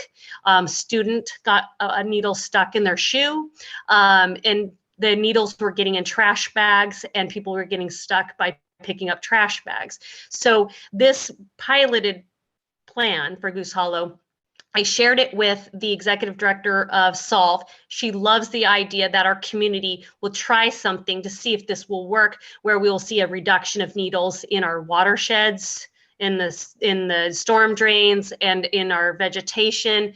We're hoping, fingers crossed. I think this is a good use of our fundraiser dollars, because we all know that hypodermic needles are really hard to manage in our community. And the $246.88, I'm hoping that we will see our investment coming back. And on the back of the Sharps container, I will provide a phone number of Pacific Echelon, which is a security company that works 18 hours a day in Goose Hollow 7 days a week. If those bins get full, they will call that dispatch number and they will come and pick up that bin if it's full. That's another thing. It's not going to be associated with the neighborhood association, because I don't want us to handle the needles. I want people who are trained to handle the needles to pick them up and dispose of them properly. So that if you have a question about how they're going to get picked up, that's how they're going to get picked up. I welcome anybody to questions. All right, well, let's first of all, let's have a second and then we can have discussions. Anybody want to second the motion? Yeah, I'll second. Catherine? Okay, great. All right, Bridget, you had a question? So this has been done in other neighborhoods, right? And I think we talked about this once before or something similar, and it's been successful. This isn't like a Cobra effect situation, right? Where we're going to have kind of unintended consequences. And they're not going to like run around buying more needles or bring more needles in. Has this been successful? It's been successful in other places, right? Good question. Actually, this is kind of a pilot for Solve for Portland. The Old Town Chinatown has I think 2 metal bins that are placed in their community for dirty needles, and actually it does decrease needles when you have a disposal site. The problem is I've been begging our county to put one in our location, because we have a needle dispensary site, outside in, and you think that they'd put a needle drop bin outside of that building, but they don't. And I've asked several times. So I would like to get, so we are getting watched as a pilot potential. Nowhere else in Portland has done this. I was at the county today, and they actually recognize there's a huge need for this right now. Until they get this houseless crisis under control, you're gonna see needles in the environment, and that's just reality. So I'd like to give feedback to Solve and let them know how it's going. Thank you so much. Also, I don't know if Cobra effect is the right term or PC, but it's what I know it as. So thank you. Yeah, and I don't know if this will draw more needles towards us, but at this rate, if we're picking up 100 needles an hour in Goose Hollow, we've already hit a crisis issue, and so I think I'm hoping this will decrease. And I'd love your feedback after 60 days. Catherine, did you have a question or comment? Yeah, I have a little bit of both. First off, Tiffany, I genuinely appreciate the work that you do in this area. This is such an issue. And I also understand Bridget's perspective on the kind of unintended consequences that I could see coming from this. I think I have a question about that just in a second. But the bottom line is there's already these unintended consequences that are happening for volunteers and for people who aren't associated with these needles in any sort of active way. So I'm all for taking a risk a little bit and sort of seeing what happens, because it's already risky. But Tiffany, I'm curious, is it possible to have or to, I don't know, partner with somebody where we can get like a drop-off location? Because I love that Pacific Echelon is willing to help, but I also Yeah, I mean, yeah, I'm just like, I see there being red bins floating around in camps, and that's kind of one of the consequences that I'm concerned about. Great question. I think this is a pilot, and if we don't have to, this is a one-time purchase to see how it goes. And I just want to remind everyone, we have 108 tents out there, and they're dropping the needles on the ground. And I can't stop that. I can't decrease the number of unsheltered we have until our elected officials figure this out. So I don't, we could definitely not buy these in the future, but I think our community showing that we care about the safety of everybody, including pets, people, unsheltered, everyone, watersheds. This is the best thing we can do for now, and reevaluate it. Gosh, I hope I'm not rambling, but the problem's there and the reality's there. So, and I begged for the county to give us a metal bin, and the fact that I just it's so broken right now, and I hate to say it, but any logic, it's not there right now. I don't know. I've wrote letters and letters to get that. If you've got a needle dispensary site in your location, it should have a way to get the needles back. And I actually talked to the health department in person this month about it as well. I still can't seem to get people to do the right thing. I mean, shoot, look at, we're still asking for trash cans for Goose Hollow, right? So we have a trash problem too, and the city is just now coming around to it. So. All right, any comments? Any other comments? Otherwise, we can go ahead and have a vote. Remind people that, you know, Tiffany is the one that's mainly responsible for us having the $388 in the account in the first place. And the way I view it is that, you know, this is kind of like mad money for us, that we're able to experiment. And I realize there might be kind of some unintended consequences. Somebody might huck a red container in our yard or something like that. But, you know, if it works, then it's great, and we'll be trailblazers. So I'm certainly willing to give it a chance, especially since it's money that, you know, Tiffany was mainly responsible for raising in the first place. So call for a vote. All in favor? Please, Lori. I had a question. Could you repeat what the motion is?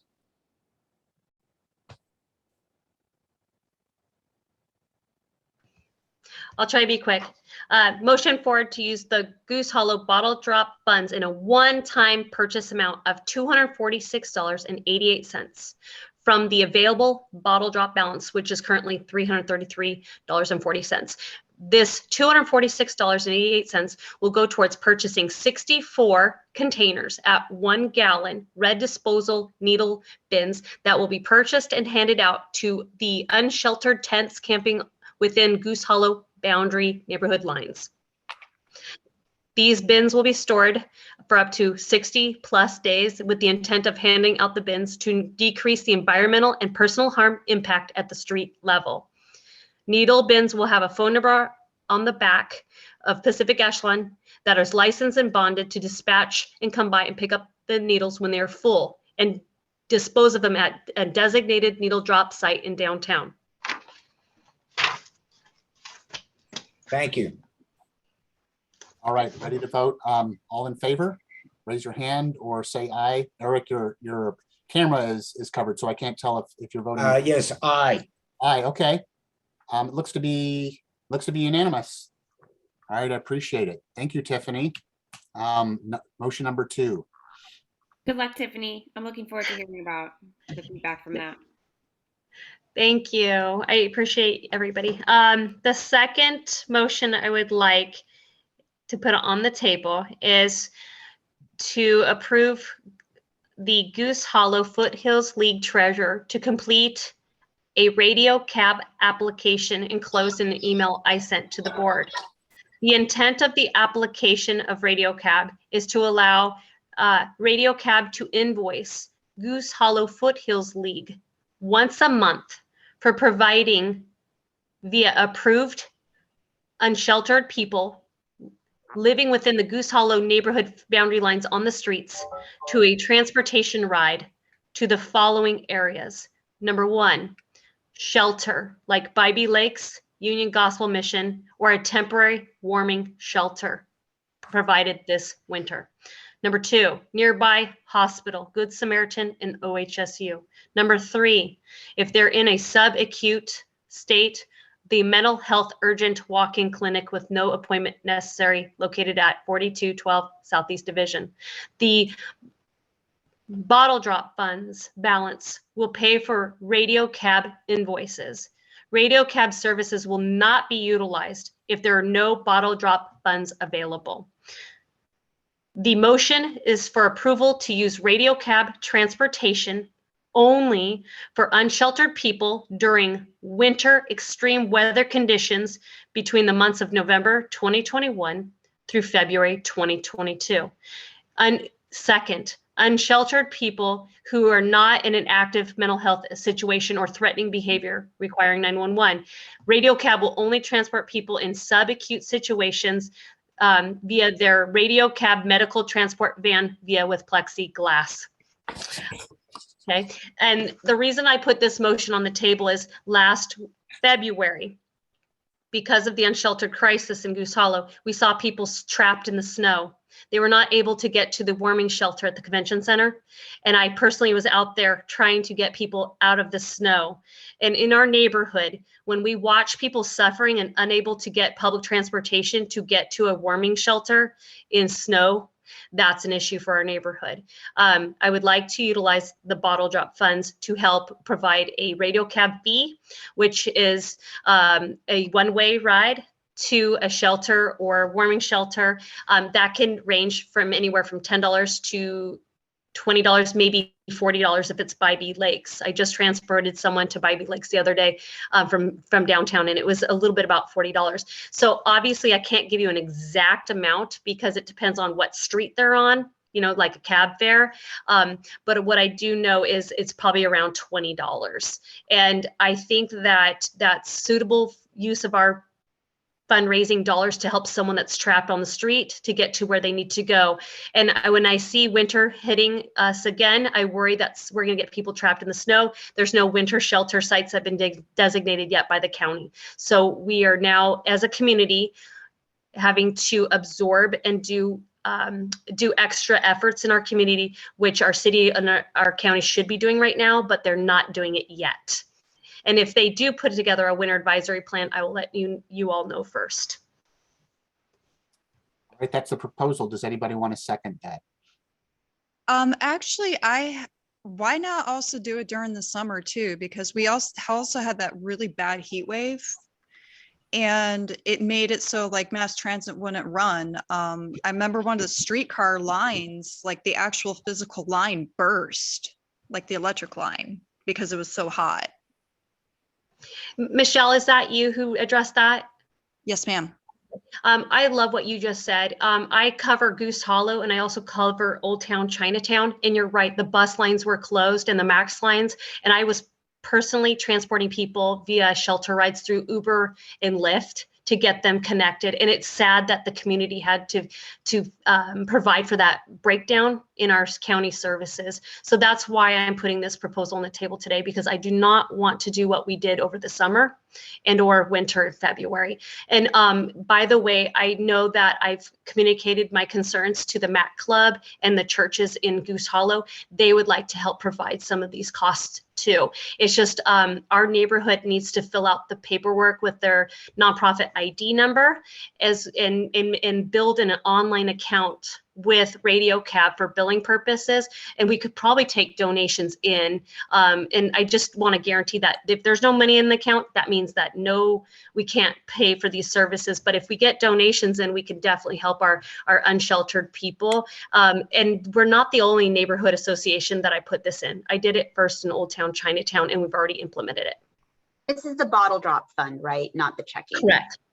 Yeah, so can we clarify, the money that will be used for these transportation will only come off of the bottle drop fundraising dollars, not our Goose Hollow Foothills League account. Right. I would just like somebody to second it, and then we can have a discussion about it. Does somebody want to second it? Only I'll for the second purpose it. of discussion. Okay, thank you, David. Eric, I see that your hand is up, and then Doug. Yes, you had mentioned in the email that I guess this is up and running in Old Town or Chinatown, another district. where you say they're averaging 1 or 2 a month. How long has that program been in operation there? Or is it in a test mode? Great question. Erica is always on top of it. He asked me what an average community would probably do. And I'd say probably about 1 or 2 shelter rides a month is what we're seeing. In Old Town, Chinatown, it ebbs and flows, but I usually see maybe up to four in a month. That's if someone's available for help. If I could call an ambulance for people as well, that's another way, or a fire truck as well. So obviously we would like to use our public resources first and then our dollars second. But yeah, 1 or 2 rides a month. And I've been doing that in Old Town, Chinatown for about 1.5 years. And I was using Uber and Lyft to do this service. And I discovered that Portland Street Response that does the medical triaging for Portland, our unsheltered people in the streets, they started using Radio Cab because they have a great vehicle that has the plexiglass. And I think with COVID, it was only fair to use that service. So I'm following what Portland Street Response does, and this monthly billing. And it's easier anyway, too, because giving out gift cards to shuttle people, it makes it really hard. I mean, Bridget, yeah, you're cringing. From a treasurer standpoint, it just looks like a nightmare. Very conservative. Yes, it's a super nightmare. So I'd rather just have an agency build us, a company build us once a month. And even if it's, and who makes the call to the cab company? I can call the cab company, Pacific Echelon can call the cab company, our churches can call the cab company. And our churches are great advocates in Goose Hollow too. They kind of know how to help our unsheltered folks. So I'd probably just, Pacific Echelon works 7 days a week across the grid, and they are fantastic at getting people connected. The other day we had a lady, she was shivering cold in front of the Timber Stadium, and she was one of the, I was trying to get her relocated, but I didn't have Goose Hollow dollars. So I had to call people to pay from Zion Church to help pay for her shelter ride because she wanted to go to Bybee Lakes. But would you then need to contact all these affiliated groups, churches or otherwise, in terms of telling them what our fundage is? Because it doesn't seem like there's that much, since we're now allocating it for the needle drop-off boxes. Good point. I think we have just about 100 left, but if you've met me, I'm pretty resourceful, and I'll make sure you all get those bottle drop bags in your hand or something. So would it then be incumbent upon you, when the money is low or gone, to then contact these facilities to say, we don't have any money in the till? Correct. Yeah. And I'm probably going to be the gatekeeper of this, obviously, because this is kind of my pilot project that I'm putting out there for you. So, and I'll communicate to you once a month how it's going. But like I said, I'd like to get some bigger players in the Goose Hollow area to contribute to this fund. So we don't have to constantly worry about, if we have enough funds. I think this as a community, we all want to do the right thing, especially help the people that are in our neighborhood first, right? So give me 30 days and I have a feeling we won't have this project, or we won't have this problem with low money in the account. Hey, Doug. All right. I do believe if you can't, people can donate to the bottle drop accounts because it's a charity without using bags of cans and bottles. And my other point is Radio Cab is much better to be involved because they are a long-term stable business, and there's been regulation issues with Uber and Lyft. Not to criticize the drivers, but there's difficulties dealing with them. There are issues sometimes. So Radio Cab is much better.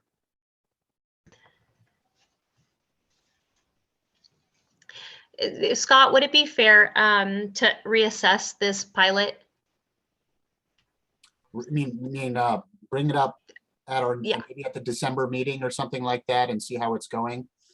Yeah, yes. I mean, the only concern I have is kind of like who's making the call on who fulfills the criteria here. Winter extreme weather conditions, is that who's going to make the call of when that occurs and whether it's an appropriate ride that can be billed to our account? Who makes the call that they're not in an active acute mental health situation? Is that just a matter of the cab company making that determination that's just not giving them a ride, in which case we don't get billed because no ride occurred? And then also, you know, if I know you say it's only 1 or 2 rides a month, but if we have 100 in the account and then the cab company bills us for like 20 rides or 100 rides or something like that, it's going to be very difficult because we only have 100 in the bottle account. And then we're kind of on the hook for the rest of it. And it could be thousands of dollars theoretically if like everybody takes advantage of this, you know, all at once. So how is the reporting going to occur to ensure that we're not maybe charged beyond what our current bottle account is? Did we just limit it monthly and say you can't charge more than $100 this month, and just set a limit every month? I think I have the answer to this just because I've been dealing with this in Old Town, Chinatown. Pacific Echelon is in Goose Hollow 7 days a week, all year long. And they're out there doing outreach. And so they're going to be my primary person of contact. Will see someone in need and call me and then approve of it. And that's what I do with Union Gospel Mission as well.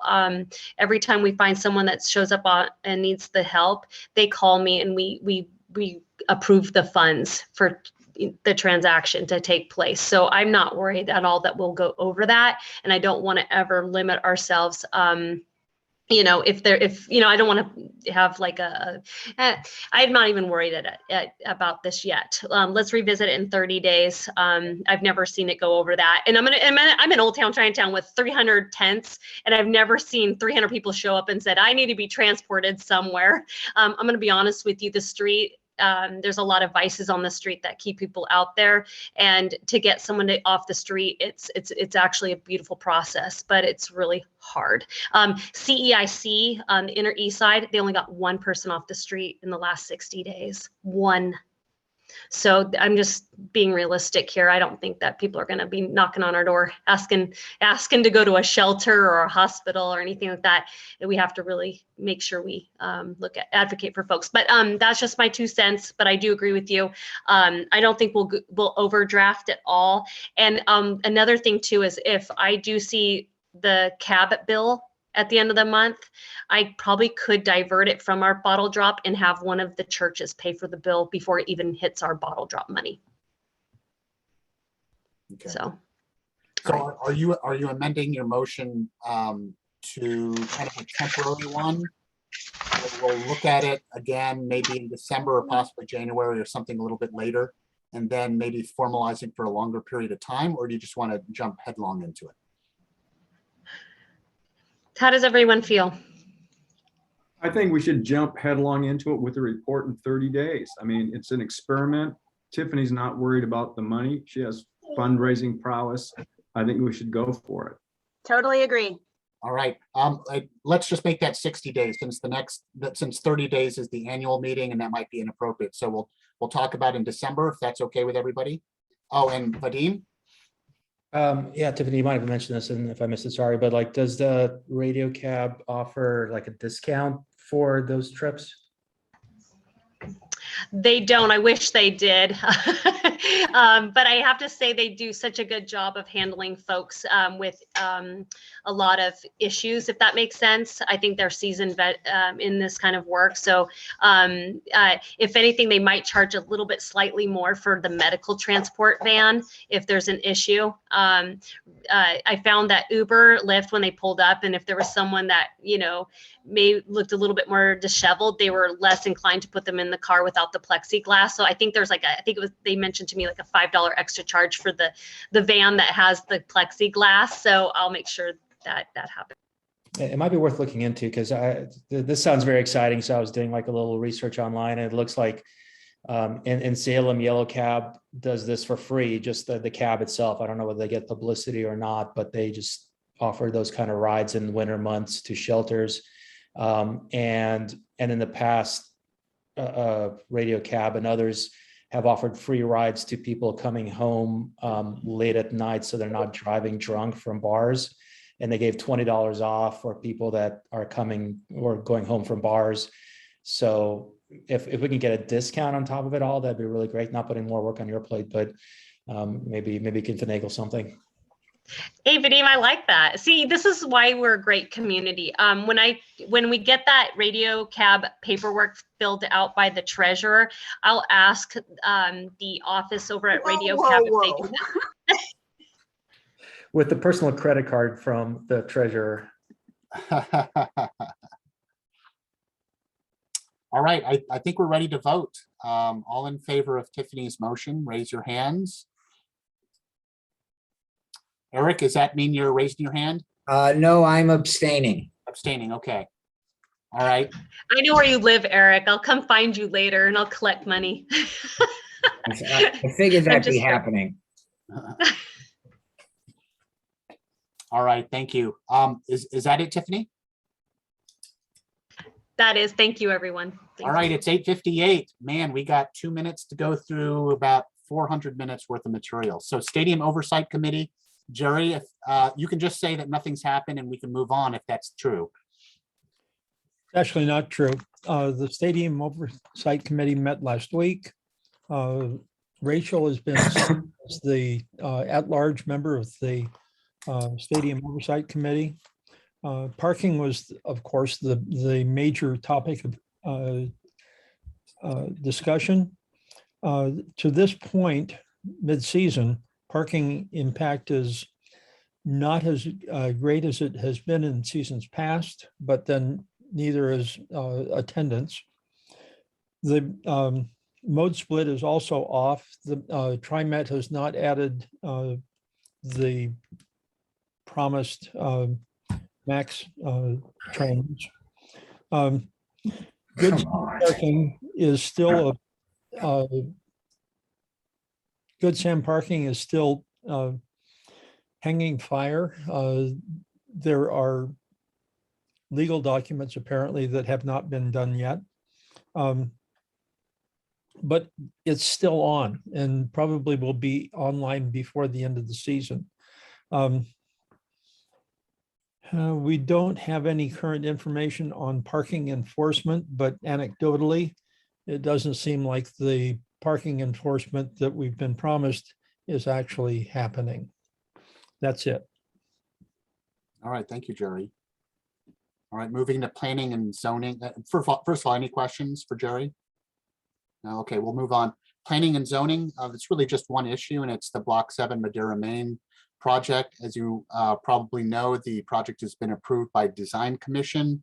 The Planning Committee, Goose Hollow, and the board has voted to appeal. And so we're in the process of preparing the paperwork, which will be filed with the city along with all the attachments by tomorrow, 4:30. So it will happen. They'll consider the paperwork. They will probably schedule us for city council testimony, and then we're off to the races. Jerry seems to think that that might happen sooner rather than later, but we'll go ahead and keep you guys posted on it. If you're interested, are people interested in having us send you a copy of the paperwork that's filed? Okay, we'll go ahead and do that. Again, the deadline is tomorrow at 4:30. Everything will be filed by then, and we'll go ahead and keep you posted. Any questions? I'd like to add that if you have a particular interest, that is any one of the guideline issues that the city has ruled on in particular, start writing. Because when you get in front of city council, you've got either 2 or 3 minutes, depending on how they feel that day. And let me tell you, if you write it out double spaced on 8.5 by 11, you'll have 3 minutes to get through a page and a half. That's it. Talking fast. Yep. Okay. Moving on to the last topic of the night, unless the public wants to bring something else up. I have a cat trying to go onto this desk. So if you see a tail wagging across the camera, it's just the cat. So this is the Neighbors West Northwest. Normally these reports should be kind of non-controversial and very boring. The last meeting, actually the last few meetings have been rife with a lot of drama.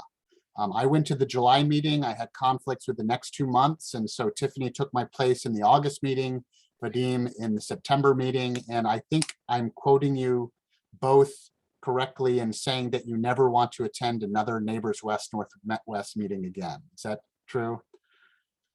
I do not want our board to devolve into what they're going through.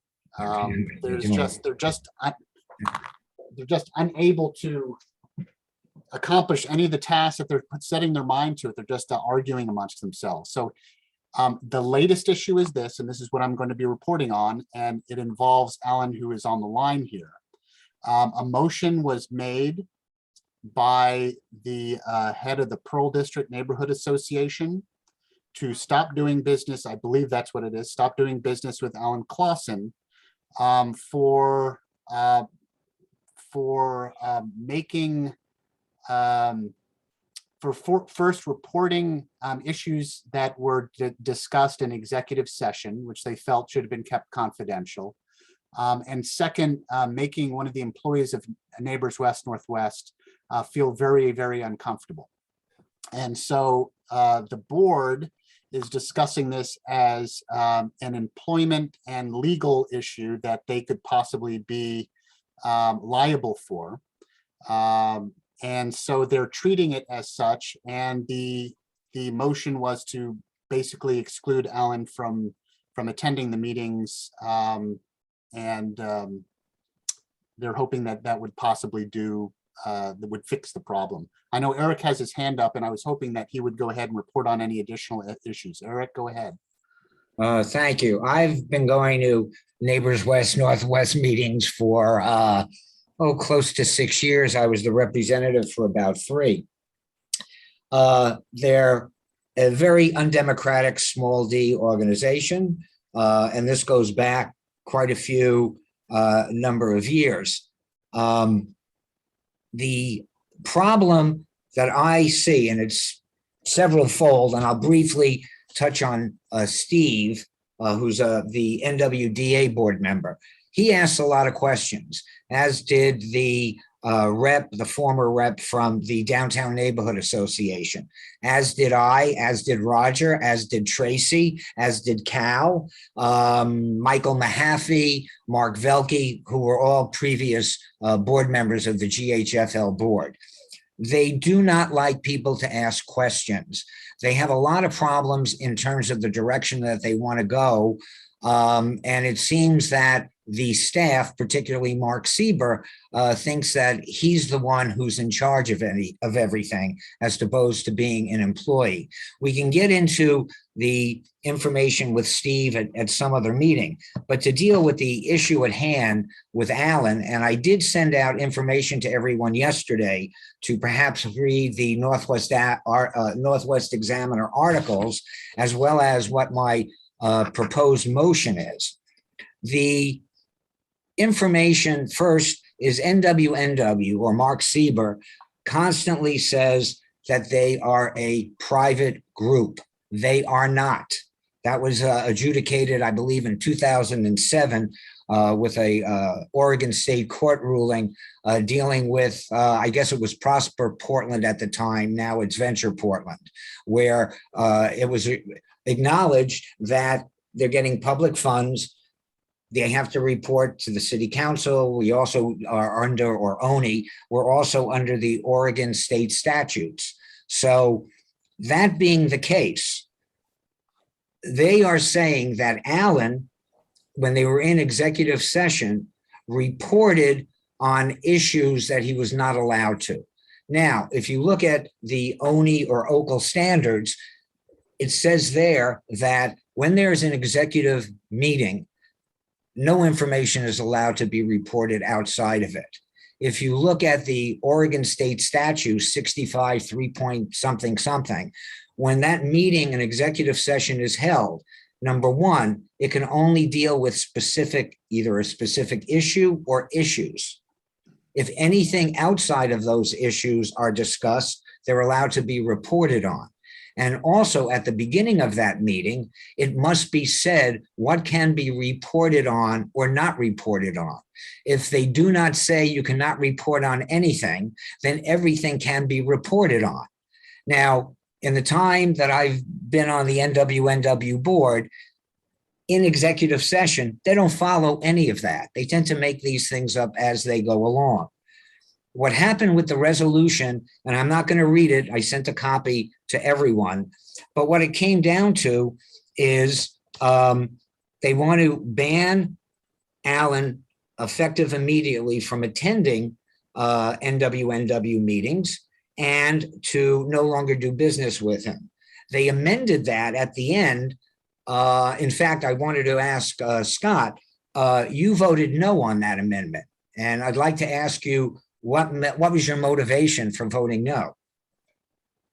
So just to clarify, so there are 11 members of. No, there were 11 there yesterday, or on that at that meeting.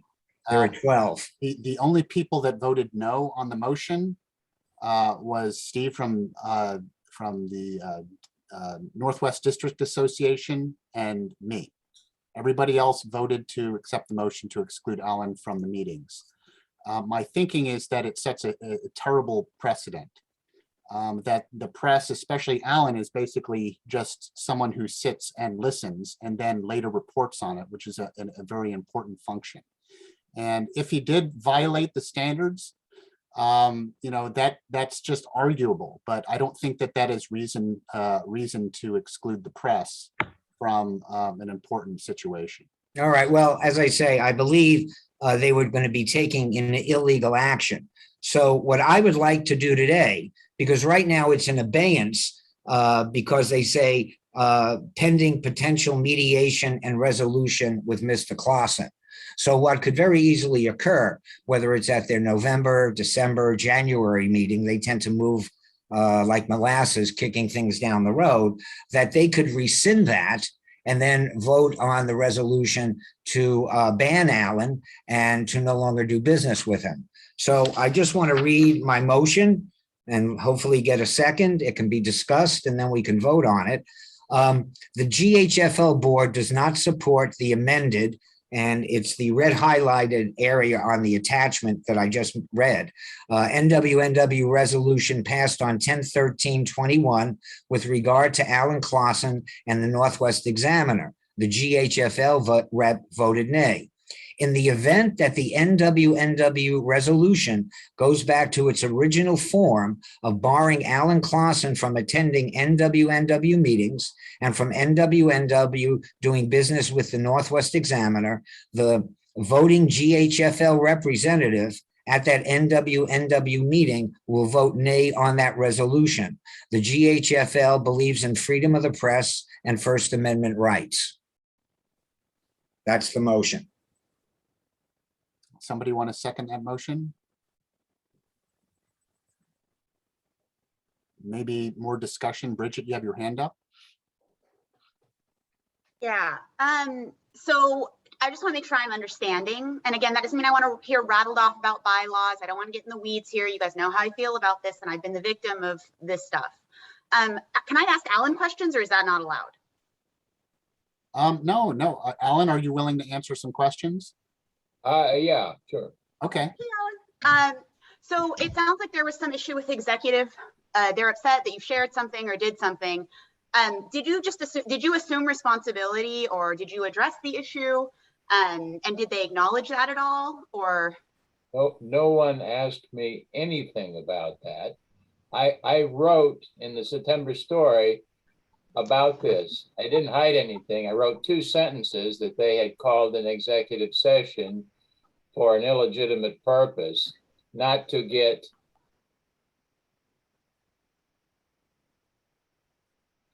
just a general lecture about how harsh discrimination law can be. And I was just declaring that's not a valid topic. I didn't violate any confidence or secrets that might have harmed a legal case. There wasn't even a legal case involved. So I'm taking responsibility for that, and I'm saying they're wrong. Okay, so if they had, brought it up to you in some, I have two questions. They've brought it up to you in some capacity. You would have discussed it or acknowledged if there was wrongdoing, but it sounds like no one has approached that with you, right? Okay, and the other question is, and I hate that I even have to ask this, you didn't coordinate an ad with a board member in exchange for this motion, right? I just want to be totally clear that there's not anything going on. No, no, Okay. no coordination. Okay, thank you very much. Doug, you have your hand up? Okay, to the heart of this, and it's into the weeds, is don't to have an executive session, you have to have a reason for an executive session, like a legal reason or a personal reason. You have to set it forth ahead of time. You can't just all of a sudden say, you know, we don't want other people to know this, so we're going to have an executive. You know, isn't there supposed to be a justification? Is that that's there is in the state law a long list of exemptions. It's very detailed. The ONI standards were written to be very simple.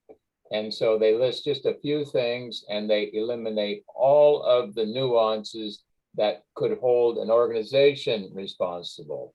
It's a very one-sided, it's like they did a mini constitution without the Bill of Rights. But anyway, it's a rather unworkable thing, but literally I did report on what happened at a executive session they called. I just think they didn't legitimately identify a subject, and I violated no confidence that could possibly hurt anyone. Yeah. And it's not there. Well, So I can support a motion. just to let you know, Douglas, when they call an executive session, they're supposed to issue the Oregon standard that they're calling it on. They very rarely do that. And again, the main thing based on the Oregon statutes is once they go into executive session at the beginning, they have to say what can be reported on and what cannot be reported on. I remember you say that. So they're willing And they never do that ever, or very rarely. So they're willy-nilly calling executive sessions, which is not part of the rules, and then they can't sanction Alan. But they're trying to. So Doug, let me just give you an example of where an executive session would be very appropriate, and maybe this will be, you know, this might set the bar pretty high, but it will give you kind of a better understanding. So say the board wants to discuss an issue that just came up in the meeting with their attorney, because they have a fiduciary responsibility to the organization and they need to make sure that it's not subject to lawsuit. So whenever you have attorney-client, and the client being the organization / the board of directors, they need to have a conversation that is private. Otherwise, there's a waiver of the attorney-client privilege. You can't have anybody else in there, including the press, because that would violate attorney-client. That would basically break it. So that would be one example of where you necessarily, because of the way the law works, with attorney-client privilege, you would need to go in an executive session and discuss something in private. But that's a very specific thing, and it's not just general. We don't want people to hear what we're talking about. Right. Yeah. Okay. And we have Tiffany and then Vadim. I actually found, thank you, Catherine. I found my hand raising function. Geez, got a new computer. Alan, I sat in with you on that meeting back in August. And my question to you is this, when they censor you, are they censoring all media?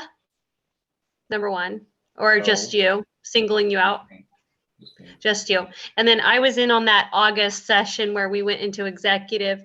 Did they ever communicate to you that you were not supposed to be in there? I don't recall that. No, the understanding is that I can attend, but I'm not to report. And that's what they said.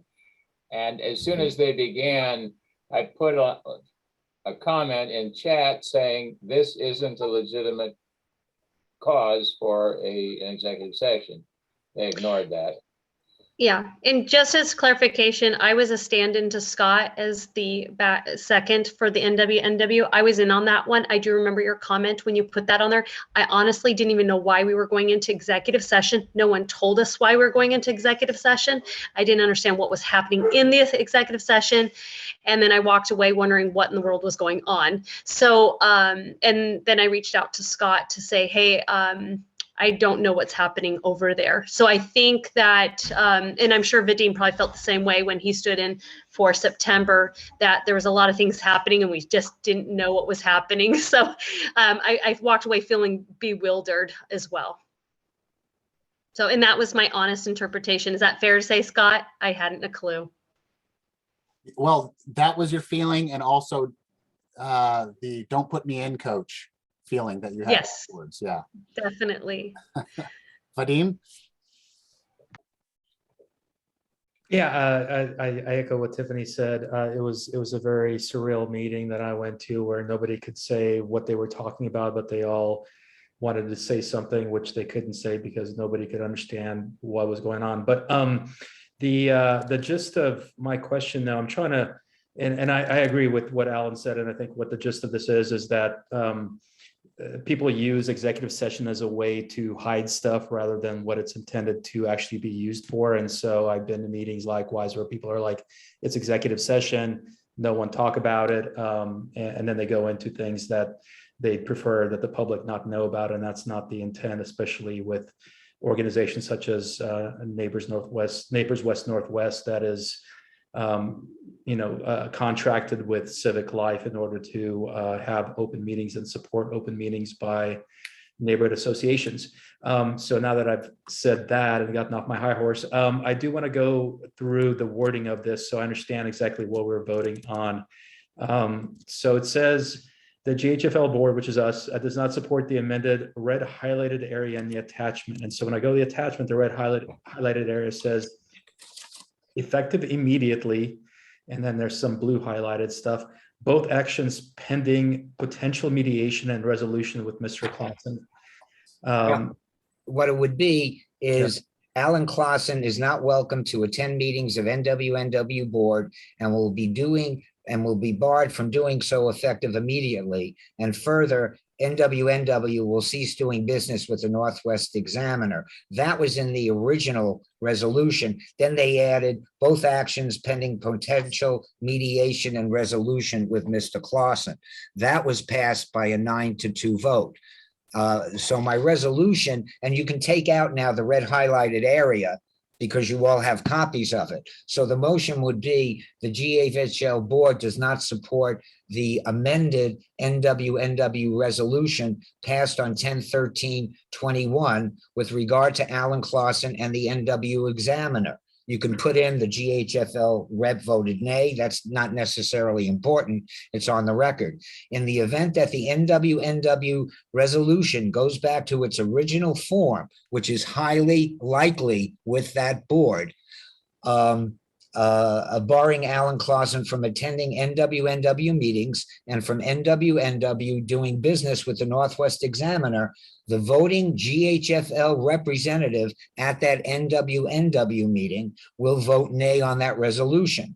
And that's really just so as the board changes at our next election, maybe Scott will be the rep, maybe it'll be someone else who might not have the background of what transpired, will then vote no because we believe in freedom of the press and the First Amendment rights. Alan has not done anything wrong.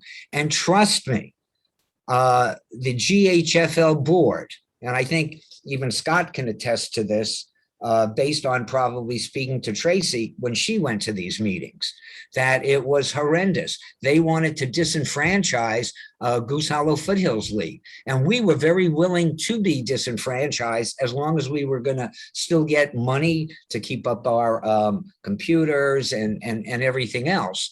But we knew that that might last a year until one of their new boards came in. They're very undemocratic, again, small letter D. And they are not a trustworthy organization. From time to time, they have some pretty good people, but overall, it's very, very difficult to deal with them. Finally, in terms of putting things in a little bit of perspective, depending on your neighborhood association, there are no time limits. There are some of these members that have been on this NWNW board 15, 20 years.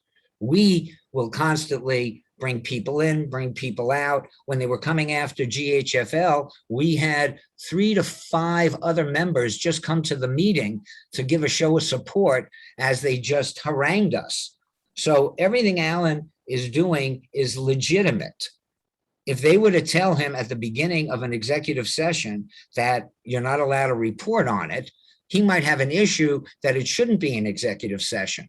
But they don't do any of that. They keep on changing the rules to suit what they need at that particular moment. And that's why I put forward this resolution, because it's going to be, I'd say, a 90% chance that they're going to revert back to this. When Alan says, I haven't done anything wrong, there's no need to go into mediation, or if he goes into mediation and they don't get a resolution. And so they're going to be very, very vindictive in terms of kicking him out, as well as taking monies away from him that we here in Goose Hollow utilize for our elections, as well as for Goose Hollow days and other issues. And I'm just putting this in to kind of protect us. That's all. Okay, so I got it. Now with the red highlighted thing was confusing me. So we're voting against the whole resolution. And so what's the actual, the first part of it, the first sentence where we vote against the resolution? How is that different from the fact that our president who represents GHFL voted no on the resolution? What additional emphasis does that add? It's in the event that they rescind. Well, no, but the first sentence where it says the GHFL board does not support the resolution because. Well, we don't. We voted against it. Right, right. So why do we need to say that if we already? Well, to me, it's just to put it in the public record. Okay. Because the vote, when you look at the vote, and again, I don't believe they presented their minutes. They would show it as a 9-2 yay vote, as opposed to listing who voted yay and who voted nay. So there's no way of knowing. Okay, and then for the second part, I guess I'll just put this out there. I'm not sure in my mind I fully understand what it means to bind future presidents or the current president to a vote prior to that vote taking place. If they were to use the same resolution without that highlighted area where they're saying we're no longer going to allow Alan to come to meetings, and we're no longer going to be doing business with NWNW. We're saying no to that from here on out, because that's what they are going to attempt to do. All right, well, I'm going to put you on the spot, Scott. How does that ring with you, the board voting to limit your ability to vote, whatever your conscience may be down the road? Goose Hollow has traditionally been a weak mayor system in terms of their representative to Neighbors West Northwest. I mean, Eric can confirm that.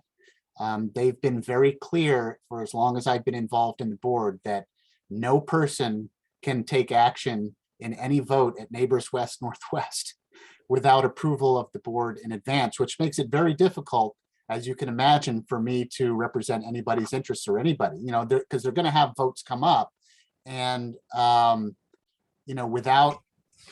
without knowing what the vote is, you can't kind of properly prepare the Goose Hollow board and say, hey, I'm going to be talking about this issue. How do you want me to vote? Makes it very difficult. So the rule that I've been taking is that when it involves a policy position or something that will directly affect, or maybe even indirectly affect the Goose Hollow neighborhood, that I need, and the representative probably should seek out the opinion of the board and get board vote. When it involves the operation of Neighbors West Northwest, like this does, or disposition of certain funds or something like that, that it's completely internal to Neighbors West Northwest, then in my opinion, it's okay for the board representative to vote on behalf, as the representative for Goose Hollow. In this instance, I thought it was a purely internal issue in the operation of Neighbors West Northwest. But I felt that, and I was in the huge minority in this, that it was not appropriate to bar a member of the press and that I did not feel that the risk of loss was so great that we needed to take that drastic step. Because as a fiduciary of the organization, you need to say, if we don't do this bad thing, then something even worse will happen. I did not think that that was the case in this instance, and that's why I voted no in the motion. So I voted no in a motion that was actually, I guess, worse or more encompassing than the one that Eric is saying. Eric is saying that that the future president should vote no on a motion to basically bar Alan from future events. The current motion that I voted no on was not only that, but we're going to cause Alan to talk with other reps of Neighbors West Northwest and try to hash it out before they go to that next drastic step.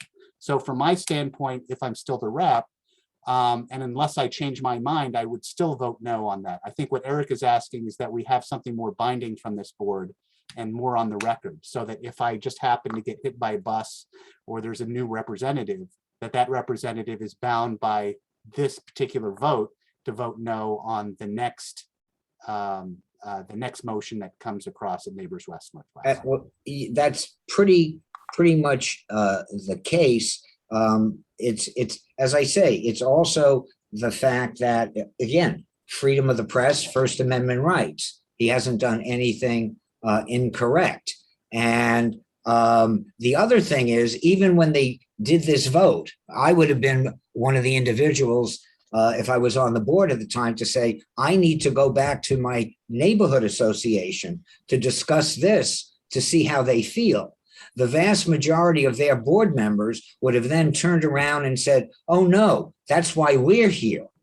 And I think there are certain issues that come up that really need to be sent back to a neighborhood association board to discuss, to see how the neighborhood feels. They really discount that. But aside from that, I just believe that in the time that I've known Alan, I don't agree with him on every issue, and I've told him so, that he is a member of the press. If you remember correctly, Obama and Trump have tried to do this, something similar, in terms of not allowing reporters to come to their press conferences because they might ask tough questions, and then they have to back down because they know it's kind of bogus. And that's why I want to be on the record that I'm against Neighbors West Northwest being Trumpian in any sort of way. From everything I've heard so far, it does sound like a freedom of the press issue as a whole, and I do support Alan in that endeavor. I just wanted to make sure that Scott was comfortable with the sort of prescriptive nature of this, which is, tying his hands in some ways if he doesn't want to change that. From what I've heard, there was going to be some behind the scenes discussion and whatever about all this before any of this took effect. But hearing Scott's perspective on what that means and the need for us to buy into it so he'd be more free to vote, I'm in agreement as well. Thanks.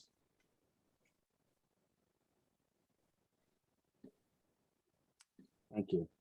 So I would say in response to Eric's motion that if this motion doesn't pass or was never brought up, and this did happen where a new motion came up to forever bar Alan from the event, I would keep my vote.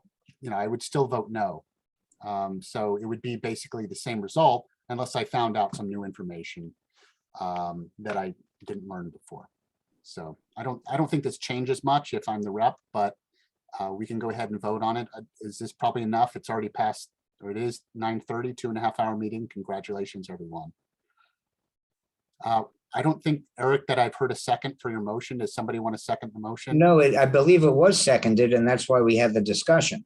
Yeah, no, nobody seconded it. And then Bridget had her hand up, and so that started the further discussion because I was trying to, it seemed like people were a little confused as to the direction of the motion. So now that we've had this full discussion, does anybody want to second the motion that Eric has made?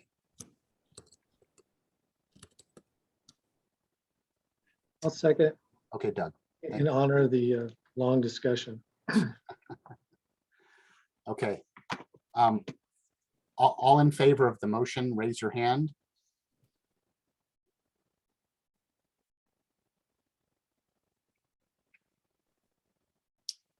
Eric, you're raising. Yes, aye. I'll go ahead and raise my hand. That's fine. 1, 2, 3. So that'll be a majority. That's 5-3. That's fine. So the motion passes. Well, you might want to see if anybody wants to abstain. Oh, as that's true. opposed to vote That's no. true. And let's do objections first, and then abstentions. Okay, so 5-0-3. All right, motion passes. Thank you, Eric. Does anybody else have anything else to bring up for this? Scott. Yeah. And I look at all of our board members, the NWNW is really hard to absorb, right? The complexity of those conversations. So I understand some of you who abstain from that.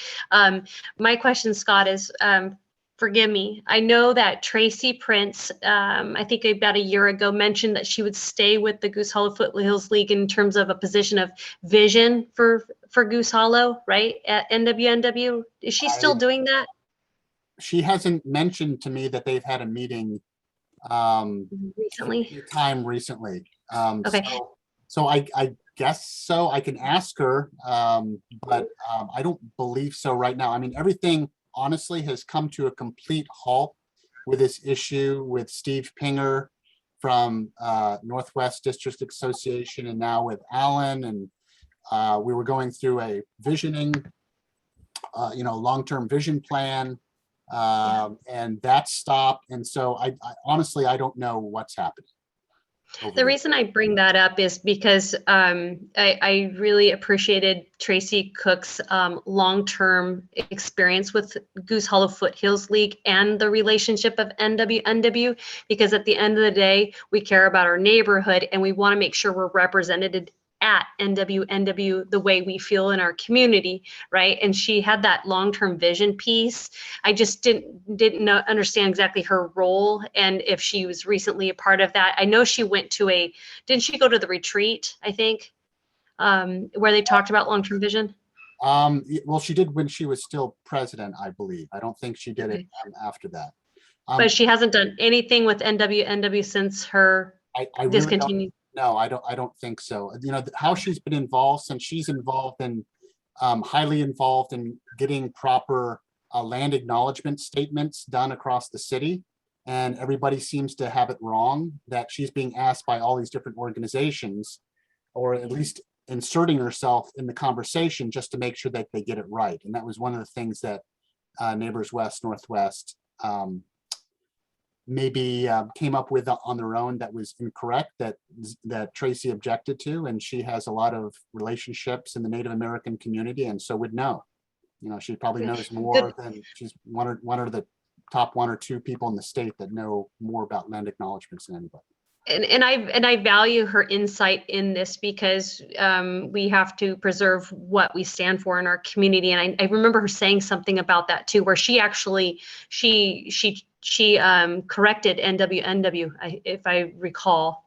Yes. Right? Could we have her come back and give us a report on this? Or some of us are newer to the community, or maybe not understand the relationship, the history of NWNW. And I want to make sure that, I don't know, could she provide us? Does anybody from the old board remember her talking about wanting to continue to volunteer for the vision of Goose Hollow? Does that ring a bell with anybody here? No? Yeah, I'm not sure that that's really active at this particular time. In fact, I was the representative when I was on the board previously, even 10 years ago or something like that. I was the rep to Neighbors West, Northwest. And there are people that are still there and that were there 10 years even before that. So wow. That's okay. Between our neighbors and some of those others. All right. The reason I bring this up is because if we're part of Goose Hollow Foothills League, I want to make sure that we don't have this coalition over here working in this siloed area, and we don't even have a clue what's going on and how they represented us in our neighborhood. And Scott, you are our representative, yes, but I don't even understand that level of involvement up there and what they really stand for, and if they stand for what we are as Goose Hollow. I don't know. So I have a lot of questions, and maybe we could explore that later, actually, because I know that we're now 9:36. So maybe we'll make this final statement. And Catherine, why don't you go ahead and ask a question or make a statement, then I'll just kind of wrap it up. Yeah, great. Sorry. I just wanted to put it out there that the reason for my abstention is not because I disagree. Actually, Scott, I do agree with your vote, but it's because I'm very uncomfortable predetermining how somebody will vote without having their input on it. So that was the reason for my selection. Right. No, that's fine. No, that's fine for everybody. I mean, I love, I mean, I was one of the dissenting votes and I rarely do this in like, an 8-2 or 9-2 vote. But I just felt it was very important to maintain freedom of the press there. And frankly, I didn't feel that there was, too much downside in doing so. The final statement that I want to make is kind of a clarification on the direction of Neighbors West Northwest, kind of what the big issue that they're talking about right now is. In the past had been there were support network for the neighborhoods. What has been proposed in the past, and frankly is kind of what we've opposed traditionally in the neighborhood, is being a support network for everybody outside of the neighborhood. So businesses, organizations, those type of things have the same level of support as the neighborhood associations. And we want to keep the focus on the neighborhood association. So that's really the only big issue that we're discussing that could affect our ability to be supported by the coalition right now. And so I'll continue to report, and if people have questions, I'll answer it. Yeah, is that some sort of like backdoor to, the 3.96 changes that were made before where everybody's on equal footing and not representative at all? And now Yes, yeah. yes, yeah. And Right. so, I mean, you could be a member of 20 committees and therefore basically have 20 votes as opposed to a neighborhood association having 1 vote. So, Yeah. Well, if you need any help on that, Scott, let me know. That's okay, will do. ridiculous. Guys, I'm so sorry for such a long meeting, but I truly do appreciate this. This is the last board meeting of the regular year. We're having the annual meeting next time with elections. Doug said I know he was thinking that he wants to have more 2.5-hour meetings and thus wants to run again for the board. I know that's exactly what he's thinking. But Yeah. I truly do appreciate all of you for sticking around for this. I know it's been somewhat contentious at times, but we have some positivity. I love the Goose Hollow days. Bridget, you're awesome. I always love your smile and your energy. Just keep it going and keep the money flowing, baby. Well, I love you lunatics, and hopefully I'll see you all again at the next meeting. Okay. Doug, I want you to reconsider. If I see you on the streets, we're going to talk. All right. I'll be at the next meeting. Thank you all. Thank you all. For All that right. motion. Say Bye, hi to everybody. Sean for us, Catherine. Yeah, he'll go where he's going at some point. Yeah. Okay. Bye, everybody. Everybody.